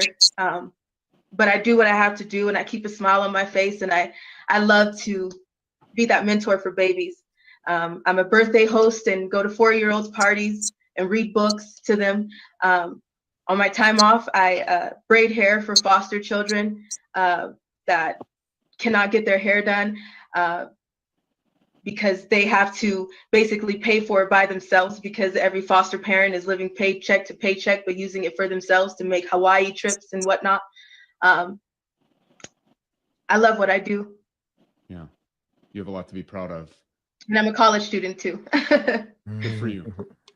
This is out there now and needs to be immediately investigated.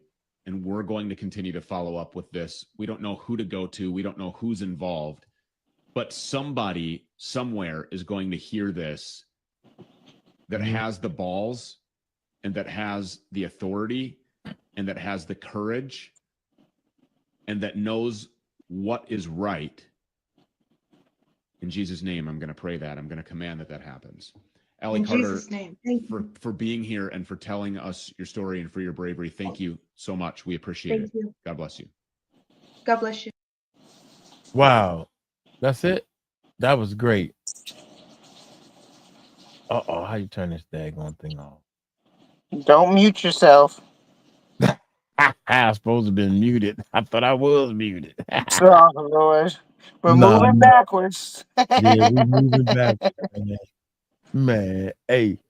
Yeah, most definitely. But you guys are right. I mean, you guys are right, man. I'm thinking that first of all, the whole world knows, and they knew this. They had to know this. 12 years old, were you gonna wear that dress showing some type of cleavage? Ew. 12-year-old and cleavage don't even go in the same daggone sentence. I mean, this is the thing. As a 12-year-old, it was a beautiful dress if it was like, a grown woman. However, for a 12-year-old, there were different accessories that you could have put on that dress that she could have still wore and, been appropriate, let's say. So the first thing she should have had was something to go over her shoulders and like maybe like a little, I don't know, it's a vest or something like that covers her area so it doesn't look like so open. The next thing you could have put on the dress was some straps or something, Exactly.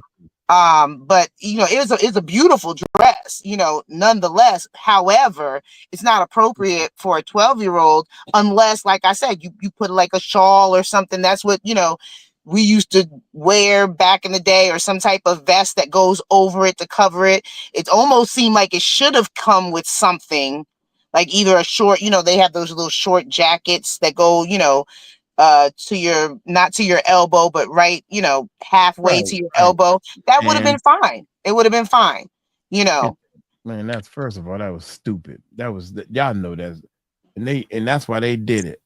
They don't have no dude. They like me. See, they did it on, they did it on purpose. They did it right. on purpose. Here's the thing. See, you got people like me, Jaguar, Jake, they don't give a shit. I don't give a No. shit. I don't give a shit. People But don't realize that I don't give a shit. But do But you I know? want people to be happy. Did you see the DJ Envy What and about? how they had his young daughter dress up like Little Kim for Halloween and do the Yeah. whole Yeah.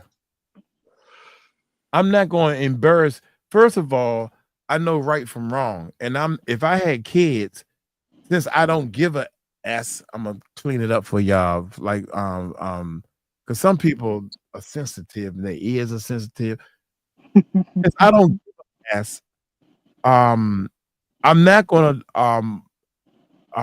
put my daughter out there. I'm not gonna put my son out there. I'm not gonna put my mother out there. I'm not gonna put my father out there. I'm gonna put my girl out there. I'm not gonna hurt somebody else to gain. I'm not gonna do. I'm not gonna hurt anybody to gain. Yeah. I'd rather have fun in everything. And I think it's wrong to show. Who don't think it's wrong to show what they call it cleavage to a 12-year-old? Yeah. Mike, Mike, your mic's breaking up, mate. Your mic's breaking up. To a 15-year-old. That's because I'm too loud. Yeah. Nah, homie. That's crazy. Yeah, we don't have modesty and decorum like we used to, and these kids don't understand because they're being co-signed by adults that are not, responsible. And so that's what happens. And not that it should matter because a predator is going to be a predator anyway, but when you look like that, the Yeah, but predators it's are also, Steph, it's also to do with social media. It's to do with TikTok and Instagram and these, all of those things where we talking about billionaires, so that they the ones should be setting a prime example. Yeah, exactly. When you've got people like the Kardashians that are coming out and everybody sits and watches their programs, and you've got all these young girls looking at them going, oh, I want to look like that. Exactly. But it's the parents that get to make that decision. So as a parent, can I just say one thing? Yes. We're looking at a beautiful woman here on screen who is sat there being herself and having a beautiful spirit. That is an example that we need to have. We don't need the Kardashians or anybody else like that, or Instagram, or show, oh, look what I'm eating, when behind closed doors they're probably getting beaten up by their husband. Do you know what I mean? It's like we need positive spirits like Steph, who's on screen right now. Oh, you talking about me? Thank you. It's the stuff getting pushed. Yeah. To get people used to it. Just think when we're talking about like little girls in dresses, what was Shirley Temple? Yeah, and why did they name a drink after her? They named a drink after Shirley Temple because they used to take her into bars when she was 5 years old. Man, y'all crazy, man. Y'all right, but y'all crazy.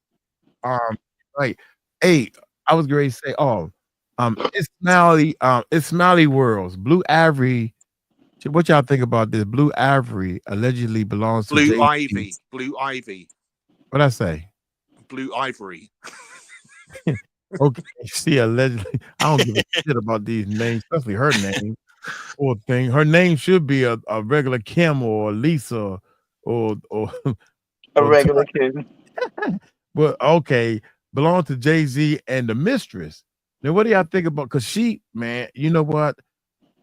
I was like, man, y'all tripping. And they pulled up a picture of them two together. And then they pulled Beyonce. They put Beyonce on top. And you put them two together. I said, man, come on now. Yeah, I mean, it wouldn't surprise me. That's my statement of the year. It wouldn't surprise me. But did you see the bump though? Did you see she was in the red dress and that bump folded down? And she sat down? The baby bump. That's what they called it, right? Yeah, man. That was whack right there, man. I said, man, y'all, they don't even care, man. They ain't trying to cover up stuff no more. They said the government is doing stuff and ain't covering it up right. Go ahead. Meghan Markle did the same thing. Who? Did you think so? So I don't know much about the royals. I don't follow them. But so they're saying that she didn't really have the baby. She had a surrogate or something. Yeah, she had a surrogate, and she was wearing a what do you call it? And what's the point of fooling the public? Like, just go ahead. Like, Kardashian, even though I don't really care for her, but she said she had a surrogate. Like, you got money if that's what you want to do with it. Why lie to people? Act like you're actually carrying your baby when you're not. Right. Let's look at one thing. The B word calls herself Queen Bee, and Meghan Markle was a princess. You talking about the Starbucks girl? Yep. Shout out to lady Bishmonche. Yeah. Bottom line is people who have nothing to hide nothing. Right. There you go. Absolutely. If you don't lie, you don't need to keep on making up untruths. And I can't keep up with names, so I can't keep up with a lie. So I say I tell the truth. At least can I keep up with the truth? God dang. You mean to me I gotta tell the truth sometimes and I gotta remember these lies? Shit, I can't do both of them. I can't do it. Right. So anyway, man, y'all, anybody else got something else to say? It's almost 8 o'clock. It's past my bedtime, y'all. Y'all have been so beautiful. God dang. I don't even know what to say. This man, Miss Cookie, you on my Miss Cookie, you on my list today. I don't know why can't remember.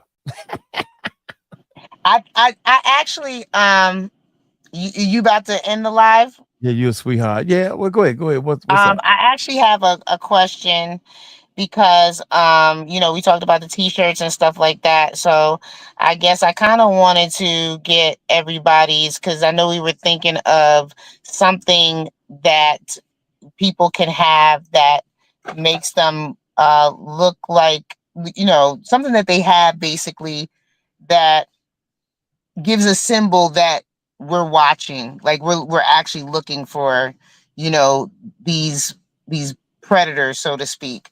And so the question that I had was, what is something that we think that everybody keeps on them all the time? Like, is it keychain? Is it their phone? Is there any type of something that most people always have with them?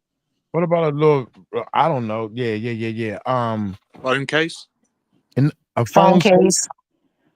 Because the thought is, bracelet.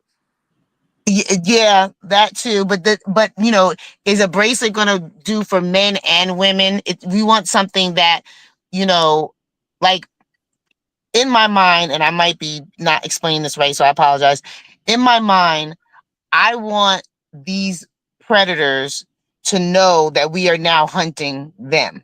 And so when they see this sign or this symbol, whatever it is that we decide that it's going to be, and you see people carrying it, this is a person that's watching and a person that's looking. And I want them to be so uncomfortable that they decide that this is not really for us anymore, because the whole world is now watching.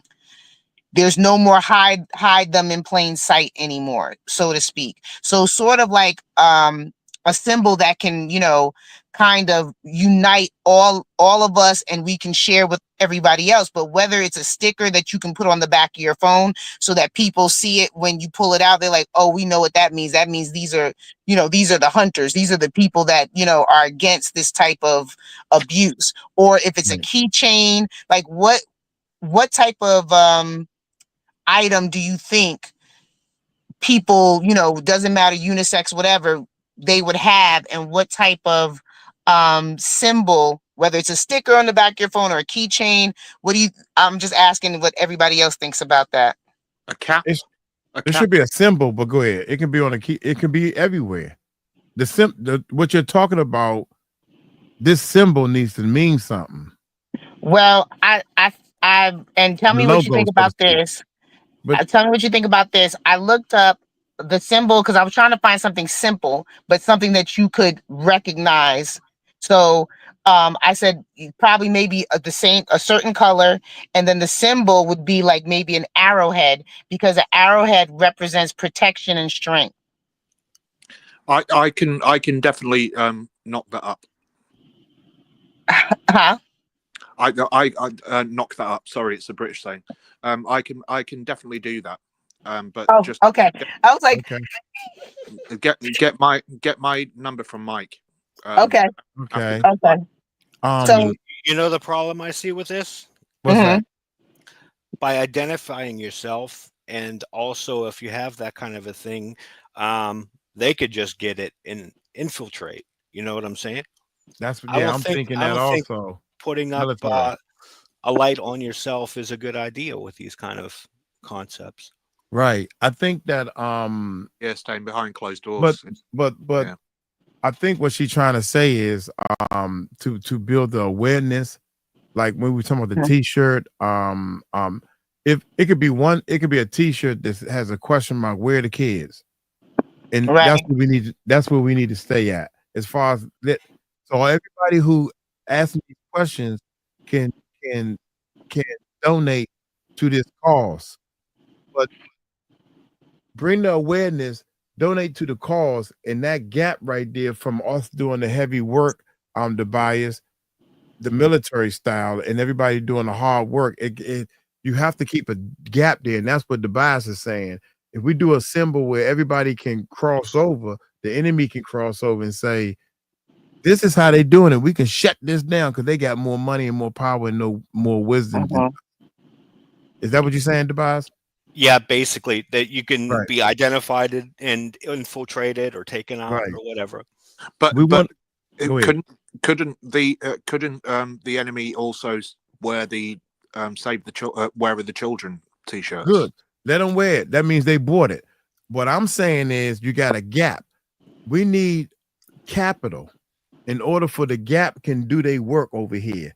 The military, the big homie CCs, the building of the land, the building of where to store the kids at. How we gonna get them back to their houses? How we gonna stop this thing? How we gonna all this is over here. We need the capital from the t-shirts, the hats, watching the videos. Y'all need to do this. So if you say, how can I help? Go get a t-shirt and watch the goddamn video. Excuse me. That's what you need to do. So we got to have two different sides. Does that make sense? I don't think it makes any more sense than what Steph was saying. I mean, my thought is this, like, you know how they have Mothers Against Drunk Driving, and sometimes you have a bumper sticker that says Mothers Against Drunk Driving. Is it wrong to have something like that, but not necessarily a bumper sticker that lets people know it's like, I'm a person against sex trafficking, or I didn't want to say it. I'm a person against abusing children or abusing people. Like that's what the symbol would represent. Is that, Blaze, do you think that is still something that would keep them in hiding? I mean, we know what. Oh, I see what you're saying. So in other words, you got your Born Earl, whatever y'all come up with, and let's say the Born Earl, bam, and it says, where are the children? Well, see, I think the shirt can definitely have all of that, but what I'm thinking of is something on a smaller scale that it would just be the arrow, and like maybe let's just say the background color is, I don't know, purple or something. So you have a bright purple with an arrowhead on it, and it's just a sticker you put on the back of your phone, or it's a keychain that you carry. It's just something that people can know that this is what we stand for, and knowing that we're united as a community. I understand that. So you standing for so that. the logos represents what you stand for. I understand that. But what I'm saying is, whatever this logo and what we stand for will go on t-shirts and this, that, and other thing to promote to the public. We would be real cautious on the bias of who's coming in the camp, just like the underground tunnels and stuff. Just because you wearing a t-shirt, I don't care who wear the t-shirt. That don't mean you know us. You don't even know it's coming from us. So what I want to do is I want to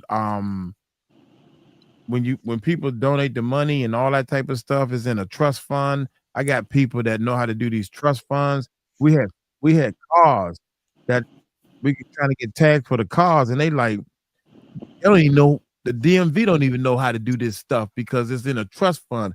The trust can't be broken. You just give me the tags for the car. But we got to know who the car is, the name of the car is. And no, we move just like they move.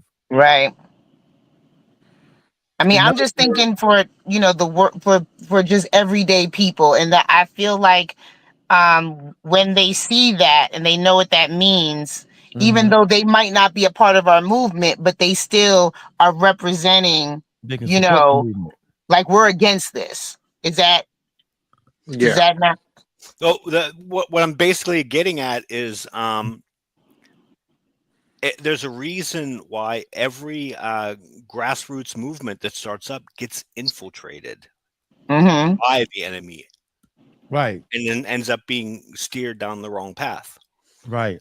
But and when we get to a point where we think we got some people looking at us and they trying to infiltrate, that's when we're gonna come up with a way to actually get them to infiltrate our plan Z. We still working on plan A. In other words, we could set up this. We was talking about this. We could set up fake areas where they get them boys. They right here, and they the cell phone is just there. We way on the other side of the country, and you know what I'm saying, that type of thing. But I got all that down pat. I think an eye should be in the design. I like that. I like that. I thought about an eye because but then again I didn't want to get too close to the Yeah, that's already a Greek that's thing. the only reason why I look, because I was actually looking up symbols, and that's the only reason why I didn't go with the eye is because of the symbolism of an eye already. So that's why I went with the arrowhead, because it means protection and strength. Yeah, and the eye already symbolizes Illuminati, and is also Greek as well. So what about some some angel hands or something? I don't know. I'm way out of my realm on leave that. it with me. I'll do it. Yeah. It's just, I mean, it's just a thought that I wanted to throw out there and see what everyone thought. It's just something that, like I said, it's something that whether you're part of our particular movement or not, it's something that I think people would be willing to say, oh yeah, I'm not for that. I'm gonna stick that, here. And they might not know what it is. And, but it still, just shows like a unifying world against, these types of actions and behaviors. I think it's a brilliant idea. I think it's honestly a brilliant idea. Hey, Courtney, I like Courtney's idea the best. How about a cross? Yeah, across. I mean, I was trying to think of something that would actually stand out, right? Because a cross is heavily used. So I was trying to think of something like the color and the symbol would be something that you don't see, and if you see it, you know that it belongs to this type of movement. Well, I'm down with. Are you getting why she said, "How about a cross"? Are you getting why she said that? Courtney, yeah, I'm down with the cross because of Mike Cross. Like a Jesus cross, right? No, Mike Cross. That's like that's Mike. why I love her idea. That's all. I love her idea. So it was. Listen, Courtney, I'm focused here. I am focused. You see me? I'm like, I was thinking about that. Like, I'm focused. Y'all going over hit my head right now. Let me come back down here. And I'm focused too. I'm just focused on Courtney. Hey, beautiful. But I mean, the sticker or the keychain, whatever we decide to do, does not have to be the same thing on the t-shirt. The t-shirts could be totally different. I'm just thinking of something that's like, you see that, and that it is very simple. It's very simple. It's not anything that has a whole lot going on. It's just very simple, and it's like, that's what it means. Yeah, the angels in the cross. Okay. Well, y'all come up with something, and we'll present it to the people, and they Okay. you know. I mean, I don't care if it's a cross or angel hands or a bullet or arrow or eyes or whatever the hell. I'm ready to do the work. And what do you want on and what do you want for your t-shirt? My t-shirt guy, I think he hit me back while I was in the live. So Man, I want to be able to give him at least a couple of samples of information. So I don't know if y'all want to talk about this now or you want to wait until after. Nah, y'all But do that. I don't care what's on the thing. Shit. I mean, it Let's took me let's fucking. let's talk. I'm Let's staying talk out about of it. this one. Let's talk about it after the live. Just okay. keep StreamYard going, and Okay. Oh shit, that means I gotta stay on the damn thing. Keep All right, trying to go. y'all. Mike, I posted something in the back chat. That's another community you might want to merge with. They've been Back doing this chat. for years. If you don't know him already, you should look up. You're not supposed to be reading it out loud. Oh my bad. That's the back That's why chat. it's in the back chat. Yeah. Man, y'all better get this thing together without me. Look here, I'm gonna get out of here. I gotta go to the bathroom. But y'all can keep talking and then leave whenever y'all want to. All right. Thank you guys for joining us. Love you guys all. We'll be in touch. Take care, everybody. Y'all See take you it later, like everybody. slow. Tell them Uncle Mike told you so. Peace out. Peace, y'all. Thank y'all for coming. No doubt.